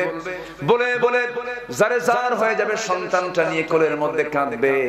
1 মাস যাবে কান্না কম, 2 মাস যাবে আরো কান্না কম, 3 মাস যাবে কান্না বন্ধ, 4 মাস চলে যাবে। বিয়ের সময়টা যখন হয়ে যাবে, বাপ মা বলবে, মা এরকম করে থাকবি কয়েকদিন, মাথার উপর একটা ছাতা থাকা দরকার। ব্যাখ্যা বিশ্লেষণ তাফসীর শুরু হবে, সেই তাফসীরে আপনার স্ত্রী গলে যাবে, বিয়েটা হয়ে যাবে। বিয়ে হয়ে যাওয়ার পরই বউটাই আপনার বলবে, বাপ মাকে বলবে, মা এত সুন্দর স্বামী আমি পাইছি, আগের স্বামীর চাইতেও ভালো। কি কথা কি বোঝা গেল? এই তো দুনিয়া, কিচ্ছু না। আমি আপনি সব একদিন চলে যাব, কেউ আমার আপন না, সব একদিন আমার পর হয়ে যাবে। যে সন্তানটার জন্য এত স্বপ্ন করলাম, এত স্বপ্নের বাসা আমি বাঁধালাম, সুন্দর বাড়িও রয়ে যাবে, সুন্দর গাড়ি বাড়ির সব কিছু রয়ে যাবে, সন্তানগুলো আমাকে নিয়ে লাশটা দাফন করায় আসবে। বরং এরকম হয়, লাশ দাফন না হওয়ার আগেই মারামারি শুরু হয়ে যায় সম্পদ নিয়ে। আসতে বলবেন না, আছে না নাই? এই তো দুনিয়া, এই তো দুনিয়া আমার। এই জন্য আমার ভাইয়েরা বলি, আমার বন্ধু তো কেউ না, আমার বন্ধু তো সুদিনের দুর্দিনের সব সময়ের জন্য আমার বন্ধু কে? আমি যখন মার পেটের মধ্যে ছিলাম, মার পেট আমার বডিটা বানায় দিয়েছেন কে? সুন্দর করে দুটো চোখ বানিয়ে দিয়েছেন কে? দুটো হাত বানিয়ে দিয়েছেন কে? দুটো পা বানিয়ে দিয়েছেন কে? আমার মাথা থেকে পা পর্যন্ত যদি একটু ব্যাখ্যা করতে যাই অনেক সময় লেগে যাবে। আল্লাহ কত সুন্দর করে বানিয়ে দিয়েছেন, মাথার চুলটা কত সুন্দর করে দিয়েছেন। সেই নারীর কালো কেশ দেখে পুরুষ তুমি আশ্চর্য হয়ে যাও না? আশ্চর্য হওয়া যাবে না। যেমন করে ইউসুফ আলাইহিস সালাম তিনি আশ্চর্য হন নাই, তিনি পাগল হন নাই। যখন জুলাইখা ইউসুফ আলাইহিস সালামকে ঘরের মধ্যে তুলে নিয়ে যখন বলে ফেলল, ও ইউসুফ 12টা দরজা তালা মেরে দিয়েছি, কেউ নাই, আমি আর তুমি ছাড়া। এই পৃথিবীর কোন প্রাণীর গন্ধ এই ঘরের মধ্যে নাই, কেউ দেখতে পাবে না। তুমি আমাকে প্রেম দাও, আমি তোমার জন্য দিওয়ানা হয়ে গেছি। ইউসুফ আলাইহিস সালাম বলছেন, ও জুলাইখা, আমার প্রেমিক এক নাম্বার হলেন আমার আরশের মালিক আল্লাহ তাআলা। জোরে বলুন সুবহানাল্লাহ, আর জোরে বলুন সুবহানাল্লাহ। আমার এক নাম্বার বন্ধুকে আসতে বলবেন না কে? একটা মেয়ে আছে, একটা পুরুষকে আকৃষ্ট করার জন্য এই সমস্ত অশ্লীল সিনেমা নাটকগুলো রেখে আপনি ধর্ষণ বন্ধ করতে চান, পারবেন না। যারা সিনেমা নাটকগুলো করে তাদের ঘরের মধ্যেই শান্তি নাই, ঠিক কি না? এই বাংলাদেশের চলচ্চিত্র জগতের নায়ক নায়িকাদের দিকে তাকান আপনি, কার সঙ্গে কে থাকে, কার সংসারে কোন আগুনটা ধরে আছে, কেউ শান্তিতে নাই। শান্তি যদি পেতে চাও বান্দা, আল্লাহর কোরআনের দিকে চলে আসো, ইসলামের দিকে চলে আসো। প্রকৃত শান্তি দুনিয়াতেও পাবে, আখিরাতেও পেয়ে যাবে। আমার ভাইয়েরা, ইউসুফ আলাইহিস সালামের সামনে জুলাইখা করলো কি? সামনে দাঁড়ায় বলছে, ইউসুফ একটাবারের জন্য তুমি আমার দিকে তাকাও, আমার সৌন্দর্যের দিকে তাকালে তুমি পাগল হয়ে যাবে। কিন্তু পর্দার হুকুম আল্লাহ রাব্বুল আলামিন নারীকে আগে দিয়েছেন না পুরুষকে আগে দিয়েছেন? পুরুষ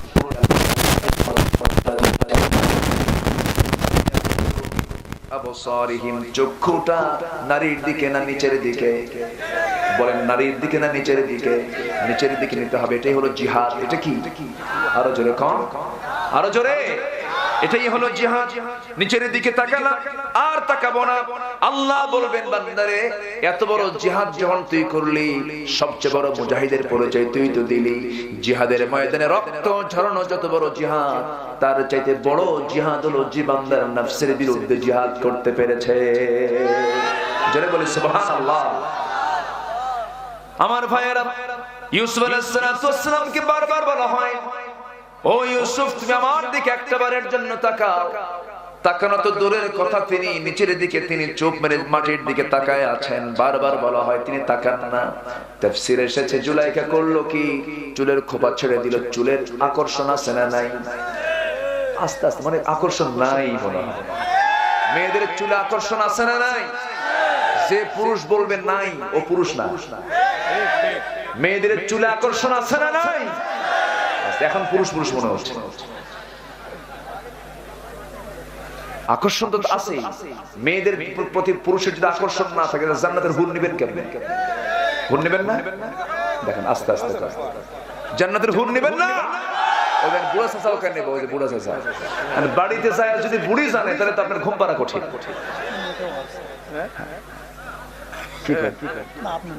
সমস্যা শেষ করে দেই? চলবে। খুবই সুন্দর মুরব্বী, এত সুন্দর। আলহামদুলিল্লাহ বলি আলহামদুলিল্লাহ। জি, নারীদের প্রতি টান এটা কে দিয়েছেন? দেখেন না আমাদের পাগলা কবি নজরুল, পাগলা কবি তো, পাগলা কবি পাগল না? 14 বছর ভালো, 14 বছর কি পাগল ছিল। মানে তিনি বোবা ছিলেন, 14 বছর কোনো কথা বলতে পারেন নাই। বিদ্রোহী কবি কাজী নজরুল ইসলাম 14 বছর ভালো ছিলেন, আর 14 বছর তিনি অসুস্থ ছিলেন, কথা বলতে পারেন নাই, বোবা হয়েছিলেন। তো তার ইসলামের পক্ষে অনেক কবিতা আছে, অনেক কবিতা, বিশাল কবিতা। নজরুল না থাকলে বাংলা সাহিত্যে ইসলাম খুঁজে পাওয়া যেত। আলহামদুলিল্লাহ ভালো, কিন্তু মাঝে মাঝে একটু ফাউল করছে। নারীর দিকে চায় থাকে, ও নারী চেয়ে থাকে, নারী তুমি সুন্দর তাই চেয়ে থাকে, সে মোর কি অপরাধ? দেখেন এখানে কোন পাগলামি করে ফেলছে। আসলে এগুলো আসে না, বলেন তো আসে না? নাই চেয়ে থাকি তোমার দিকে না। আমি চেয়ে থাকবো কেন? হ্যাঁ চেয়ে থাকবো, কিন্তু বৈধ না অবৈধ? বৈধ না অবৈধ? মার দিকে তাকান, মেয়ের দিকে তাকান, বোনের দিকে তাকান, সওয়াব আছে না নাই? মার দিকে তাকাবেন, নফল হজের সওয়াব। মেয়ের দিকে তাকাবেন, বরকতের সওয়াব।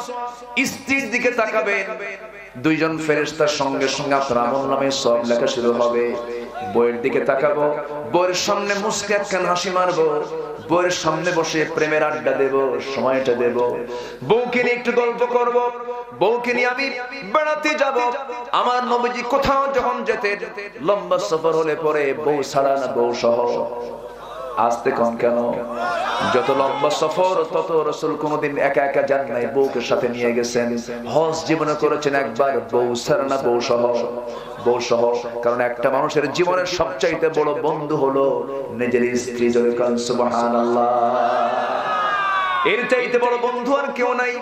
ইমানের পাহারাদার। যখন আপনি কোথাও যাবেন, বউকে সাথে নিয়ে যাবেন, ফিতনায় পড়বেন না, বিপদে পড়বেন না, নারী ফিতনায় পড়বেন না। কারণ রাস্তায় আপনি যখন হাঁটবেন, বউটা যখন সাথে থাকবে, আপনি অন্য নারীর দিকে তাকানোর কোনো পরিবেশ পাবেন না। কারণ দারোগা আছে, কি আছে? দারোগা আছে, আপনি পারবেন না। হয়তো আপনি নজর দিয়েছেন, হঠাৎ করে নজরটা চলে গেছে।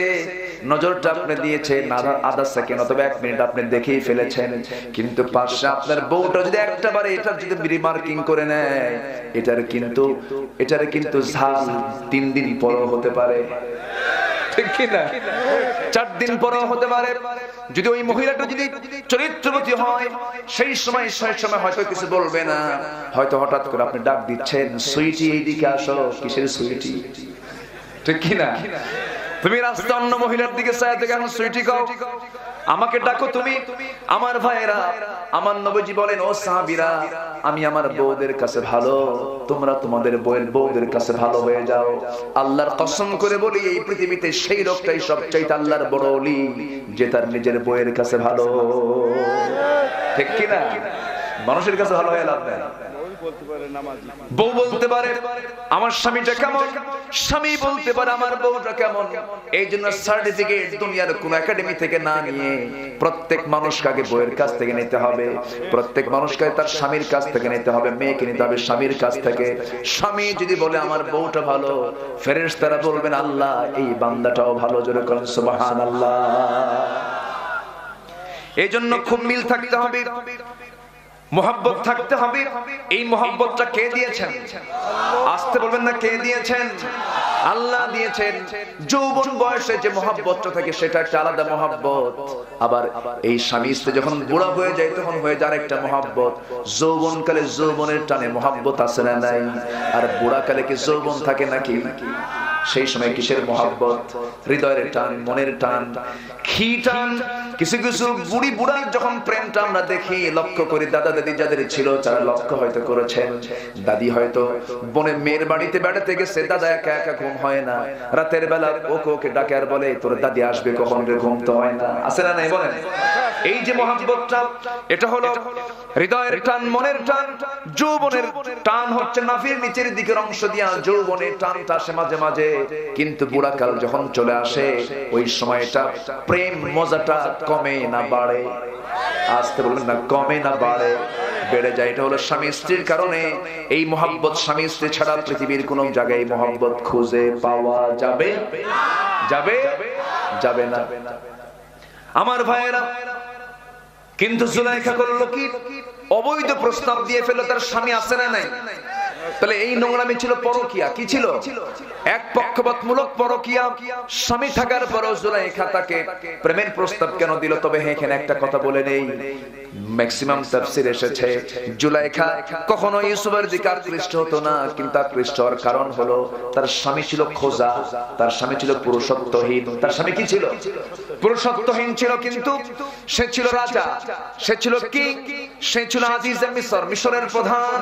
রাজ ক্ষমতা সে দায়িত্ব পালন করেছে, সেই ক্ষমতার দাবরে সে ছিল, কিন্তু তার পুরুষত্ব ছিল না। এটা তার একটা অন্যতম কারণ ছিল। আমার ভাইরা, জুলাইখা যখন তার দিকে আকৃষ্ট করার জন্য নিজের যৌবনটা যখন তার সামনে প্রেজেন্ট করলো, চুলের খোপা ছেড়ে দিল, বুকের কাপড় চোপড়গুলো খুললো, পাট্টাগুলো খুললো, তার দিকে যখন গোটা বডি যখন ঝুঁকে দিল, আমার বন্ধুগণ, এই জায়গায় ঈমান রক্ষা করা কিন্তু সাধারণ কোনো বিষয় নয়। ঈমান যে রক্ষা করতে পারবে সেই বান্দা অবশ্যই জান্নাতে চলে যাবে। আমার ভাইয়েরা, কত অলিত্ব চলে গেছে, কত পীরের পীরত্ব চলে গেছে, কত বুজুর্গের বুজুর্গি চলে গেছে। এই জন্য রাসূল বলেছেন, সাহাবীরা শোনো, ইত্তাকুল্লাহ ওয়াত্তাকুন নিসা, আল্লাহকে ভয় করো, নারীর ফিতনাকে ভয় করো, কারণ ফাইন্না আউওয়ালা ফিতনাত বানি ইসরাঈল কানাত ফিন নিসা, কারণ বনি ইসরাঈলের সবচেয়ে বড় ফিতনা ছিল নারী ফিতনা। সেই ফিতনা ইসরাঈলের বাচ্চারা ইহুদিরা রাখছে কিনা বলে, এখনো রেখে দিয়েছে। এরা এটাকে বড় অস্ত্র হিসেবে ব্যবহার করছে। আমার ভাইয়েরা, ইউসুফ আলাইহিস সালাম কি করলেন? সঙ্গে সঙ্গে বললেন, ও জুলাইখা, তুমি আমার দিকে ঝুঁকে আসতেছো, কিন্তু আমি তো ভয় পাচ্ছি, জাহান্নামকে ভয় করি, আল্লাহর জান্নাতের আশা করি। তুমি আমাকে ফিতনায় জড়ানোর চেষ্টা করো না, আমাকে হেফাজত করার চেষ্টা করো। এবার জুলাইখা বলে, ইউসুফ রে, আমি তো চাই নাই, কিন্তু তোর সুন্দর চেহারা আমাকে পাগল করে দিয়েছে। যেমন করে আজকের মেয়েরা কয়, আছে না নাই? কত সুন্দর তোমার টানা টানা চোখ, এত সুন্দর তোমার চেহারা, আমি তো পাগল হয়ে গেছি। জুলাইখা ইউসুফকে বলতেছে, ইউসুফ আলাইহিস সালাম বলছেন, ও জুলাইখা, আমার চোখের তুমি প্রশংসা করো না, চোখ যিনি বানিয়েছেন সে আল্লাহর তুমি প্রশংসা করো। ঘরের মধ্যেও দাওয়াত দিচ্ছেন কার? আসতে বলুন না, কার দাওয়াত দিচ্ছেন? আমার আল্লাহর দাওয়াত দিচ্ছেন। জুলাইখা গো, জুলাইখা, আমার আল্লাহকে তুমি ভয় করো, আমার চোখ যিনি বানিয়েছেন তার তুমি প্রশংসা করো। ও ইউসুফ, তোমার চামড়া কত সুন্দর মসৃণ, আমি তো পাগল হয়ে গেছি তোমাকে দেখে, তোমাকে ছোট থেকে আমি বড় করেছি, তুমি কি আমাকে একটু খুশি করার চেষ্টা করবা না? ইউসুফ আলাইহিস সালাম বলছেন, জুলাইখা শোনো, এই চামড়া একদিন সব জাহান্নামের আগুন দিয়ে জ্বলে পুড়ে ভস্ম হয়ে যাবে, এই চামড়ার প্রশংসা করো না। এরপরে বলা হলো, তোমার চুল কত সুন্দর মসৃণ, জাহান্নামের চিরুনি দিয়ে চুলগুলো কেটে কেটে টেনে টেনে ছেঁড়া হবে, মাথার চামড়াগুলো টেনে টেনে পা পর্যন্ত নিয়ে আসা হবে। জুলাইখা, আমি জাহান্নামকে ভয় করে তুমি আমাকে ফিতনার মধ্যে ফেলে দিও না। কত বড় ঈমান! এই সমস্ত সূরা ইউসুফ গুলো যদি আজকে যুবকদের যদি সিলেবাস করে দেওয়া হতো, আনুষ্কা বিহানের ঘৃণ্য ইতিহাস বাংলার জমিনে রচিত হতো না, ঠিক কিনা? এগুলো দেয় না, বরং হুমায়ুন আহমেদের নাটক পরকিয়া, এমদাদুল হক মিলনের নাটকগুলো, বাজে বাজে সিনেমাগুলো তৈরি করে যুবকদেরকে ধ্বংসের দিকে ঠেলে দিয়া, যুবকদেরকে ধ্বংসের দিকে ঠেলে দিয়া বলতেছে ধর্ষণ করবি না। আমার ভাইয়ের এই সমস্ত কায়দায় কখনো অন্যায় অপরাধ বন্ধ হবে না, আমাকে যিনি বানিয়েছেন তার আইন না মানা পর্যন্ত। জোর বলি ঠিক কিনা? ইউসুফ আলাইহিস সালাম বললেন, ও জুলাইখা, আমাকে তুমি আকৃষ্ট করতে পারবে না, কারণ আমি আল্লাহকে ভয় করি। তার গায়ের দিকে সে ঝুঁকে পড়ার চেষ্টা করতেছে, উনি পিছু হটতেছেন, পিছু হটতে হটতে পিঠ যখন দেয়ালে ঠেকে গেছে, দেয়ালে ঠেকার সঙ্গে সঙ্গে তিনি চিৎকার মেরে আল্লাহ আল্লাহ বলে ডাকতেছে, আল্লাহ, আমি এখন কোথায় যাব, কোন দিকে যাব?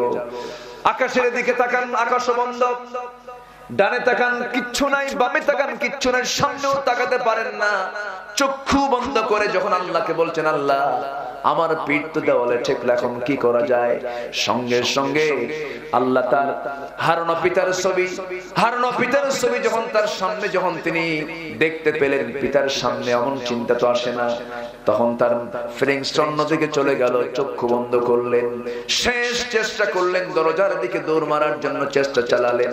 চেষ্টা করেন বান্দা, সাহায্য করেন, চেষ্টা করে বান্দা, সাহায্য করেন আল্লাহ। আল্লাযীনা জাহাদু ফীনা লানাহদিয়ান্নাহুম সুবুলানা, যে বান্দা আমার দিকে আসার জন্য চেষ্টা চালায় তার জন্য আমি একটা রাস্তা না, সুবুল সাবিলের বহুবচন, অসংখ্য রাস্তা আমি তার জন্য বের করে দেই। জোরে করে সুবহানাল্লাহ। চক্ষু বন্ধ করে দরজার দিকে দৌড় মারলেন, দরজা পটপট করে খুলে গেল। বাইরে বের হলেন, কিন্তু জুলাইখা ছাড়ে না। মেয়েরা তো নাছোড়বান্দি হয় অনেক সময়, জামার আস্তিনটা টেনে ধরেছে, জামাটা ছিঁড়ে গেছে। কামিসুহু মিন দুবুরিন, ইতিহাস সবার কম বেশি জানা আছে, একটু স্মরণ করায় দিচ্ছি। যখন সামনে এরকম করে অবস্থা সৃষ্টি হলো, সামনে স্বামী হাজির হয়ে গেছে, বলতেছে ইন্না কাইদাকুন্না আযীম, ষড়যন্ত্র মারাত্মক, মামলা দেব। মামলা দেওয়া হলো, মামলার রায় হয়ে গেল। শেষ পর্যন্ত বিচারের রায় হলো সম্পূর্ণ দোষী জুলাইখা, নির্দোষ ইউসুফ আলাইহিস সালাম। কারণ জুব্বার পিছনে ছেড়া মানে ইউসুফ দৌড় মারতে চেয়েছে, কিন্তু জুলাইখা তাকে টান মেরে ধরেছে। কিন্তু আইনটা উল্টায় দিল। আইন উল্টা দিয়া ক্ষমতার দম্ভে, ক্ষমতার পাওয়ারের সবকিছু উল্টা পাল্টা করে দিয়ে শেষ পর্যন্ত জুলাইখাকে নির্দোষ প্রমাণ করার জন্য জুলাইখার আইনটা, জুলাইখার অপরাধটা ইউসুফের উপরে চাপায়া দিয়ে বললে, ইউসুফ তোমাকে জেলখানায় ঢুকতে হবে। ইউসুফ আলাইহিস সালাম মুস্কি হাসি মেরে বলেন, হাব্বু ইলাইয়া, আমার কাছে জেলখানায় প্রিয়। কেন? জুলাইখার দারুণ ডিস্টার্ব সহ্য হয় না, আমার জেলখানায় ঢুকা। জোরে বলেন সুবহানাল্লাহ, আর জোরে বলেন সুবহানাল্লাহ। জেলখানায় ঢুকে বললেন, তার কোনো বিন্দু পরিমাণ কোনো দোষ ছিল না, কোনো অপরাধ ছিল না, কিন্তু জেলখানায় ঢুকানো হলো জিনার মামলায়। আল্লাহর পয়গম্বরদের বিরুদ্ধে যদি জিনার মামলা হয়, আল্লাহর পয়গম্বরদেরকে যদি জিনার অভিযোগে অভিযুক্ত করে যদি করাত দিয়ে চিরে দুই টুকরা করে দেওয়া হয়, আলেমদের বিরুদ্ধে হতেই পারে, ঠিক কিনা? হতেই পারে। সম্মানিত ভাইরা, আমার দিকে তাকান। কষ্ট পাচ্ছেন আপনারা? কষ্ট পাচ্ছেন? ও আল্লাহ, এত বেজে গেছে। চলুক চলুক, কোথায় আলোচনা চলো। হুজুর মরুক, হুজুর মারবে খালি, যুবক মানুষ। জি, খুব সুন্দর বলি আলহামদুলিল্লাহ, আরো জোরে আলহামদুলিল্লাহ। বন্ধু কয়জন? বন্ধু কয়জন? বন্ধু বানাবো না কয়জনকে বলেছি? কয়জন? আর আছে কয়জন? নাম্বার 3, কৃপণ। কৃপণ বোঝেন তো? বিপদে পড়লে কৃপণকে আগায় না না, আরো বেশি বিপদে ফেলায়, আরো বেশি বিপদে পড়ে যাবেন। কৃপণ কখনো বন্ধ হবে না, কৃপণ কখনো বন্ধ হতে পারে না। কৃপণের সঙ্গে আল্লাহর কোনো সম্পর্ক নাই। আমরা ইমানদার কখনো কৃপণ হয় না, ইমানদার হয় উদার এবং ইমানদার হয় মিতব্যয়ী। ইমানদার হয় কি? মিতব্যয়ী। এই মাইকের আওয়াজ বন্ধ হলো কেন? টন বন্ধ হয়ে গেছে। যেখানে ভিতরে উনি সিদরাতুল মুনতাহা গেছিল, ওনার কত আর থাকে বলেন না, বোঝেন না? উনি তো ওয়াজ প্রতিদিন শোনেন, আপনাদের শোনেন, ভাবতেছে হুজুর আপনি ওয়াজ করেন, আমি একটু ঘুমাই। উনি ঘুমেছিলেন, এই জন্য মাঝখানে আবার মেশিন একটু ডিস্টার্ব করতেছে। ঠিকঠাক রাখেন, ঠিক আছে না? বলি আলহামদুলিল্লাহ। মাইকম্যান খুব ভালো, খুব মিষ্টি হাসি দিয়েছে। নামাজ মনে হয় পড়ে, পড়ে তো নাকি? পড়েন না? কিচ্ছু কয় না, হাও কয় না, নাও কয় না। হ্যাঁ, ও চেষ্টা করে। আমরা দোয়া করি, আল্লাহ তুমি সারা জীবন চেষ্টা করার তৌফিক দাও নাকি?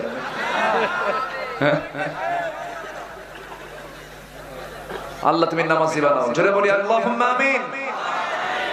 আমার নবীজি সবার খবর রাখতেন, রাসূলের দাওয়াতও এরকম ছিল, সবার খবর রাখতেন রাসূল।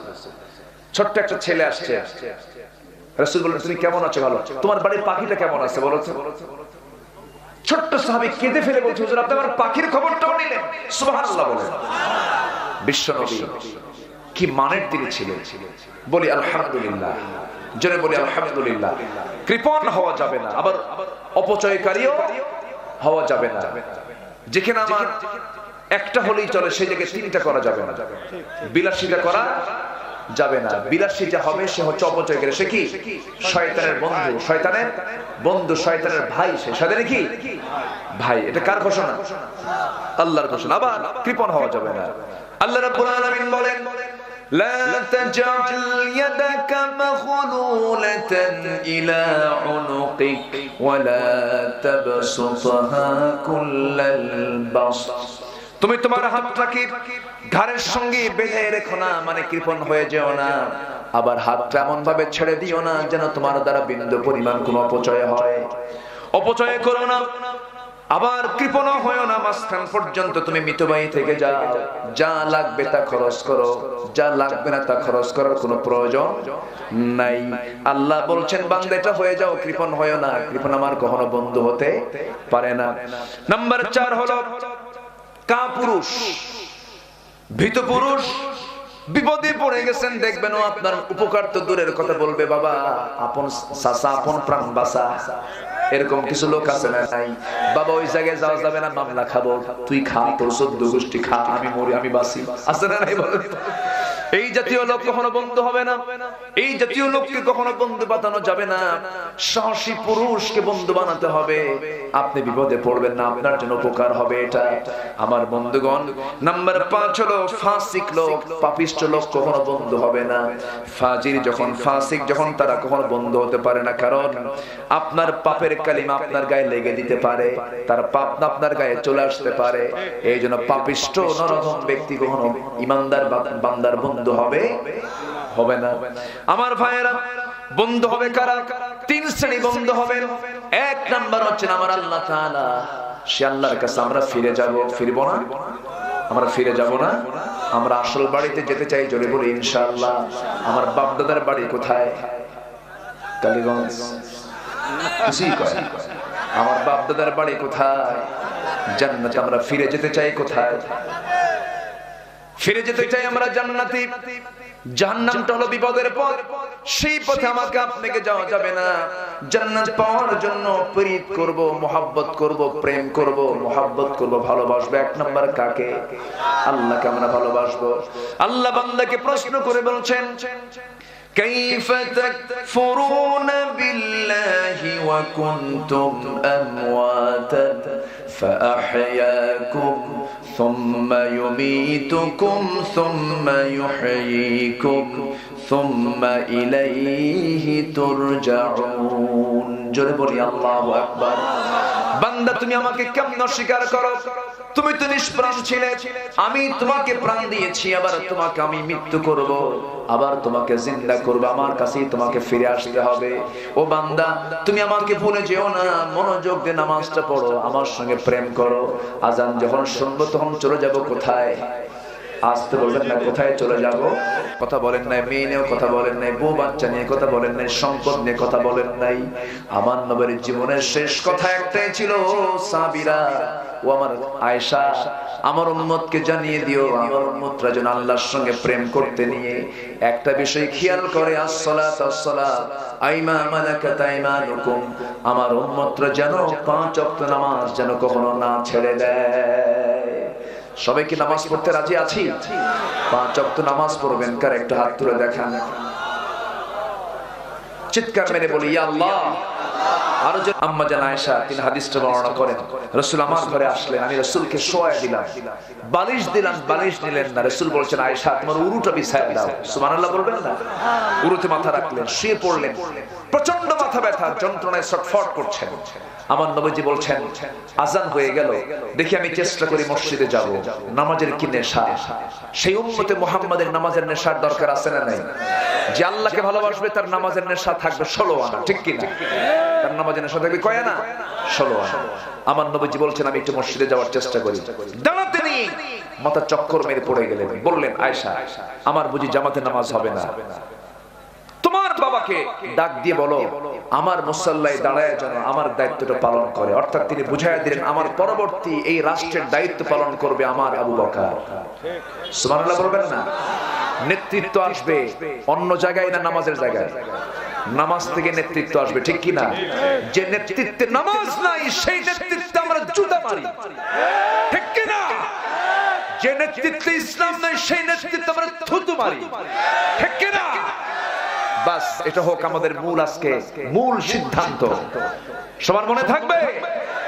আমার নবীজি বললেন, আয়েশা তোমার আব্বাকে বলো আমার মুসাল্লায় সে নামাজটা পড়া। নামাজ শুরু হয়ে গেছে। ওমর ফারুক কান্দে, আলী কান্দে, ওসমান কান্দে, সব কান্দে। সারা জীবন নামাজ পড়লাম নবীর পিছনে, আজকে ইমাম পাল্টে গেছে, আর মনে হয় নবীর পিছনে নামাজ হবে না। নামাজের মধ্যে কাঁদতেছে। রাসূল বলছেন, আয়েশা আমি একটু নামাজের চিত্রটা দেখবো, আমাকে নিয়ে যাও তো। কোথায়? ওই জানালার কাছে। জানালার কাছে চলে গেল, গিয়ে দাঁড়ালেন। সাহাবীরা কাতারে কাতারে নামাজ পড়ে। সিজদা দেয়। নবীজি নামাজগুলো দেখেন, চোখের কোনা বেয়ে বেয়ে টপ টপ করে পানি পড়ে, মুখ ভিজে যাচ্ছে, দাড়ি ভিজে যাচ্ছে, গাল ভিজে যাচ্ছে। আম্মা জান আয়েশা তার হাত দিয়ে তার মুখের সেই চোখের পানিগুলো মুছে মুছে দিচ্ছেন আর বলছেন, ইয়া রাসূলুল্লাহ, আপনি কাঁদেন কেন? আপনি তো অসুস্থ, আপনার সাহাবী তো নামাজ পড়ছে। রাসূল বলছেন, আয়েশা, আমার এই কান্না আমার দুঃখের নয়, এই কান্না আমার হচ্ছে আনন্দের কান্না, কারণ এই নামাজ কায়েমের জন্য আমাকে তায়েফের মানুষ আমাকে ফুল দিয়ে বরণ করেনি, আমাকে পাথর দিয়ে বরণ করেছে। আমার মাথার রক্ত পায়ে জমা হয়ে গেছে, উহুদের ময়দানে আমার সুন্দর দুটি দাঁত ঝরে পড়ে গেছে, আমার মাথার মধ্যে লোহা ঢুকেছে, আমাকে কাফিররা মেরে ক্ষত বিক্ষত করে দিয়েছে, জমিনে ফেলে দিয়েছে। সেই নামাজ আজকে রাষ্ট্রীয় পর্যায়ে কায়েম হয়েছে। আয়েশা, এটা আমার চরম আনন্দের কান্না। আমার উম্মতরা যেন নামাজটা পড়ে, তুমি আমার উম্মতকে এই মেসেজটা জানায় দিও। জোরে করে সুবহানাল্লাহ। আমার নবীজি এই কথা বলেই মাথার চক্কর মেরে আবার পড়ে গেলেন। আম্মা জান আয়েশা তার মাথায় লম্বা চুলে পানি ঢেলে দিলেন, সুন্দর করে পরিচ্ছন্ন হয়ে গেলেন। রাসূল বলছেন, আয়েশা, একটা মেসওয়াক এনে দাও, তোমার মুখটা কেমন যেন দুর্গন্ধ মনে হচ্ছে, একটু মেসওয়াকটা নিয়ে আমি পরিষ্কার হতে চাই, কারণ যে মুখ পরিষ্কার না সেই মুখে আল্লাহর জিকির হবে কেমনে? আমার মুখটা একটু পরিষ্কার করে দেওয়ার ব্যবস্থা করো, আমি তো উঠতে পারি না। মেসওয়াক আনবেন, তিনি আনতে পারছেন না, তার ভাইকে ডাক দিলেন, মেসওয়াক এনে দেওয়া হলো। মেসওয়াকটা নিয়ে আম্মা জান আয়েশা করলেন কি, ভাবলেন নতুন মেসওয়াক শক্ত, নবীজি হয়তো চাবাতে পারবেন না, চাবায় চাবায় নরম করে দিয়ে নবীর হাতে তুলে দিলেন। বুখারীর হাদিস। আমার নবীজি মেসওয়াকটা হাতের মধ্যে নিয়ে আগেই মেসওয়াক না করে সমস্ত থুতুগুলো, মেসওয়াকের আগে লাগানো থুতুগুলো তিনি চুষে চুষে পান করলেন। মুস্কি হাসি দিয়ে বলছেন, আয়েশা, আমার গায়ে যতটুকু শক্তি ছিল সব শক্তি দিয়া আমি তোমার হক আদায় করার চেষ্টা করলাম, আমি তোমাকে দারুণ ভালোবাসি। সুবহানাল্লাহ বলবেন। আম্মা জান আয়েশা তিনিও কেঁদে ফেললেন। আমার নবীজি বলছেন, আয়েশা, আমি মনে হয় বাঁচব না, দুনিয়া থেকে বিদায় নিয়ে নেব, মালাকুল মউত চলে আসবে। আমি তোমাকে শেষ একটা মেসেজ দিচ্ছি, আমার উম্মতরা যেন নামাজটা না ছেড়ে দেয়। এই কথা বলার পরপরই মালাকুল মউত নবীর দরজায় হাজির হয়ে গেছেন।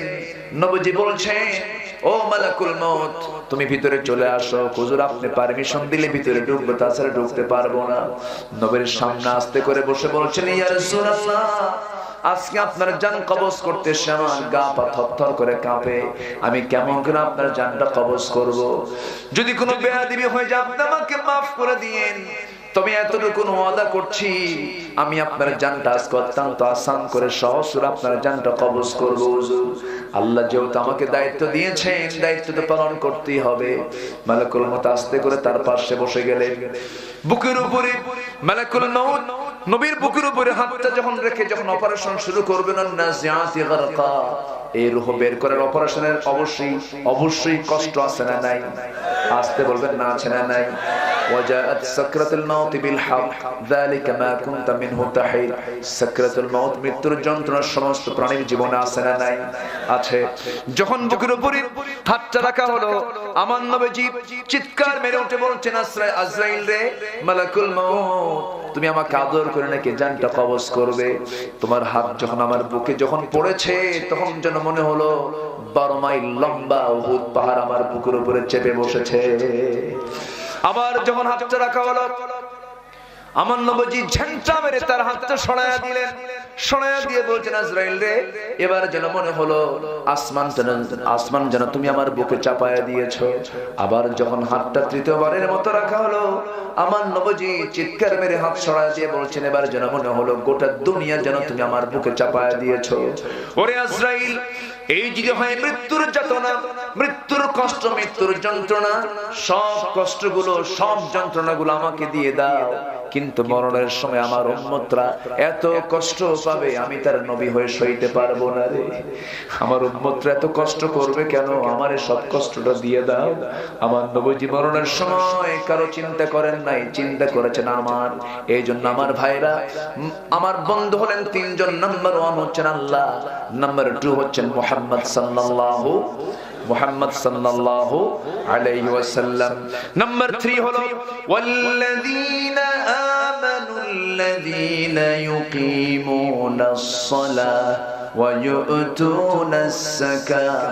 নাম্বার 3 তোমার বন্ধু হলো সেই সমস্ত ইমানদারেরা যে সমস্ত ইমানদারেরা আবার 3টা কাজ করে, সেই কাজটা হলো নামাজ কায়েম করে যারা যাকাত আদায় করে এবং রুকুকারীর সঙ্গে যারা রুকু করে, এরা হবে তোমার বন্ধু। জোরে কোন সুবহানাল্লাহ। আমার নিজের ভাই আগে না দ্বীনি ভাই আগে? বলেন বলেন বলেন বলেন।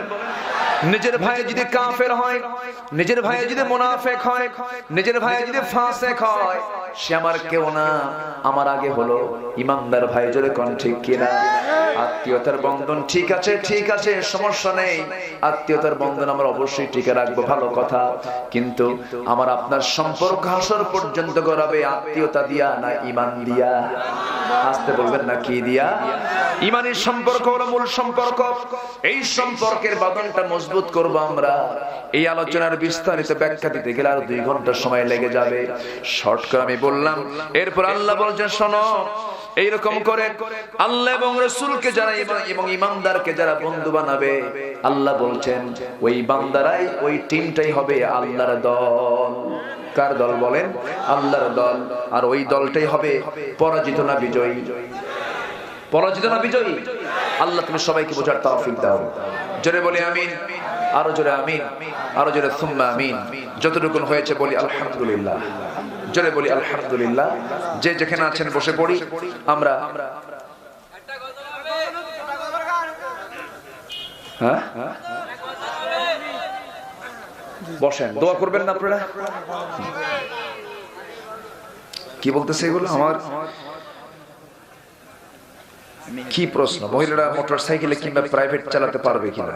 কাম সারছে হুজুর, একটা অনুরোধ আপনাকে। আচ্ছা, নামাজে মোনাজাত করা ইমামের পিছনে জায়েজ আছে কিনা? নামাজে মোনাজাত, নামাজে মোনাজাত, নামাজে তো মোনাজাত নাই, নামাজের পরে মোনাজাত। নামাজে মোনাজাত আছে নাকি? ফরজ নামাজে কোনো দোয়া আছে? নামাজই তো দোয়া। নামাজের পরে সালাম ফিরে আমার দেশের মানুষ আরবি বোঝে কম, আরবি বোঝে কম। ভাষাটা কি? আমাদের ভাষা কি? নামাজ কি? আরবি। তো আরবিতে চায় আল্লাহর কাছে বলে আল্লাহ কি যেন চাইছি বুঝি নাই, সালাম আসসালাম সালাম ফিরে আল্লাহ আমারে maaf করে দাও। বাংলা একটু বলে বলুক। এটা নিয়ে তো ফতুয়াবাজি করার দরকার নেই, ঠিক কি না?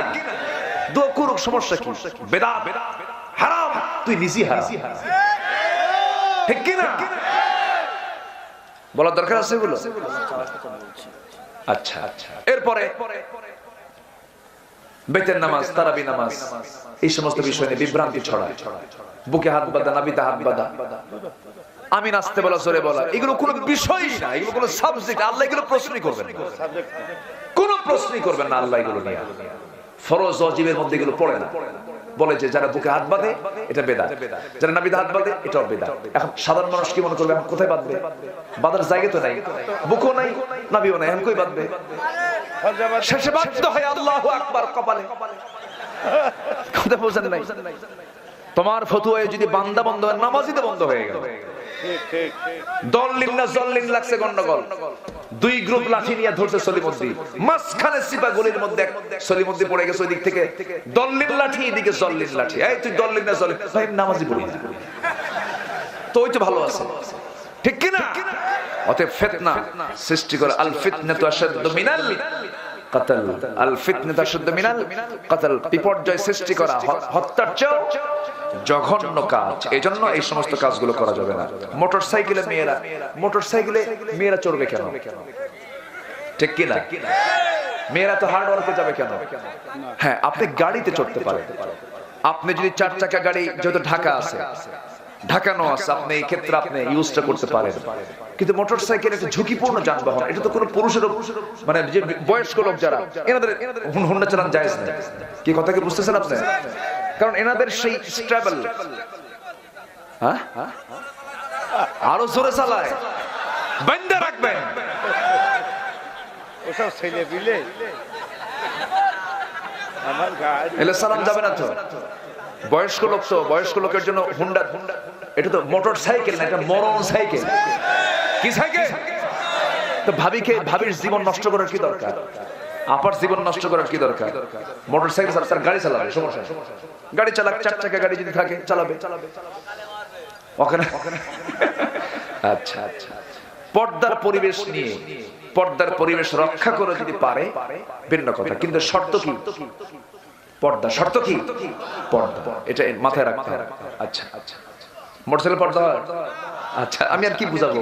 আচ্ছা, এরপরে নামাজের নিয়ত আছে কিনা? হ্যাঁ, নামাজের নিয়ত তো করতে হবে। নিয়ত করতে হবে না?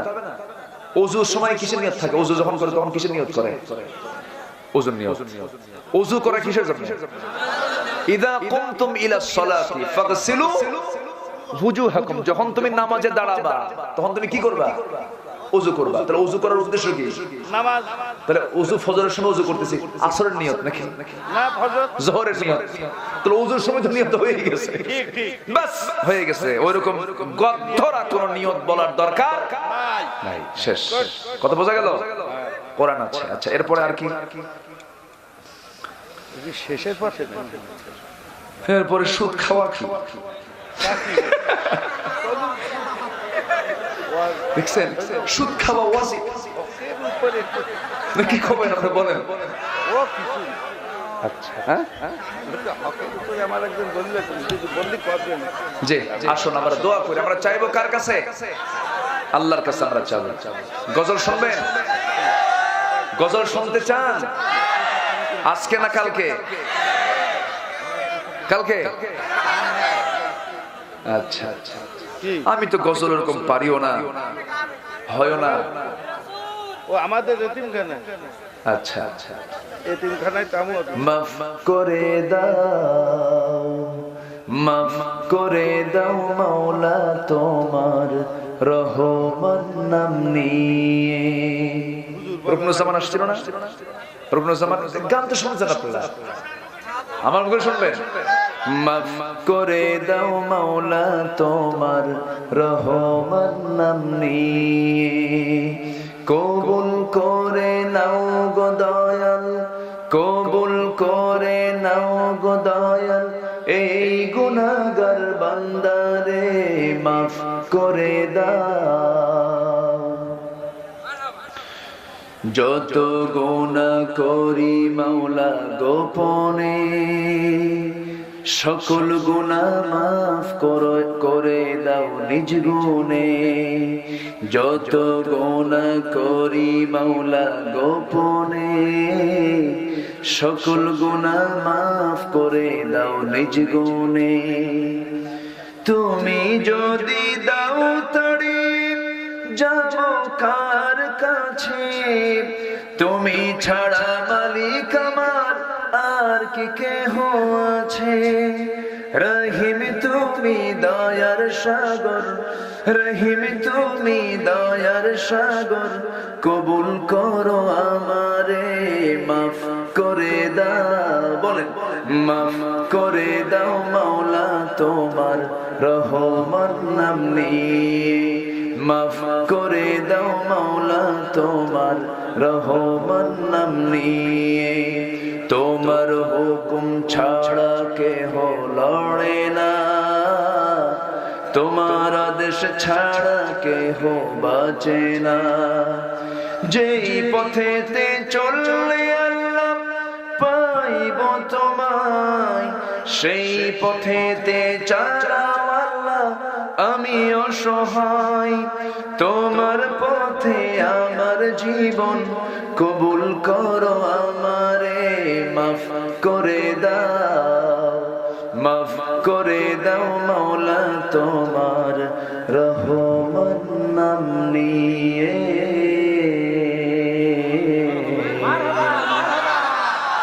একটু ভাঙ্গা সূরা বললাম, আসেন।